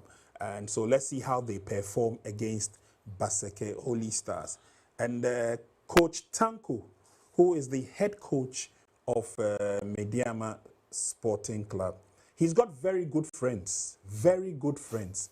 One of them is Coach Sefa. Sefa, what should we expect from Tanko today? I know you talk to him. I know you talk to him regularly. I'm not saying spill the secret, but how focused is he going into tomorrow's game? He's focused.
4 players with the Galaxy side. Yes. Prince Owusu, Emmanuel Nkrumah didn't go. The guys are ready. I mean, he's got a pool of players to pick from. If you want to watch good football, watch Midiama play, and you will love the way Midiama plays. And I think that Basake Holy Stars will not disgrace themselves. They're going to have a very good game tomorrow, but I'm sure the better side will win. The better side will win. So, on that positive note, we'd like to lower the curtains on today's production of the Ghana Premier League. Thank you very much for your time, for those of you who stuck and stayed with us throughout the 90 minutes. And the business will continue tomorrow. And hopefully, I'm positive that you will join us again as we bring you the best of the best of the best of the Ghana Premier League. Coach Vincent Abiu was here with us. We say thank you very much. Coach Ibn Sifa was also here with us. We say thank you very much for their expertise, their knowledge, and their ideas they shared with us. These platforms are platforms where it enables one and all to learn a thing or two. It's not just about talking about the games, but letting you know how to understand the game a lot more. And we are grateful for their time, their presence, and of course, their expertise. Tomorrow is another day. Till then, see ya. Bye-bye.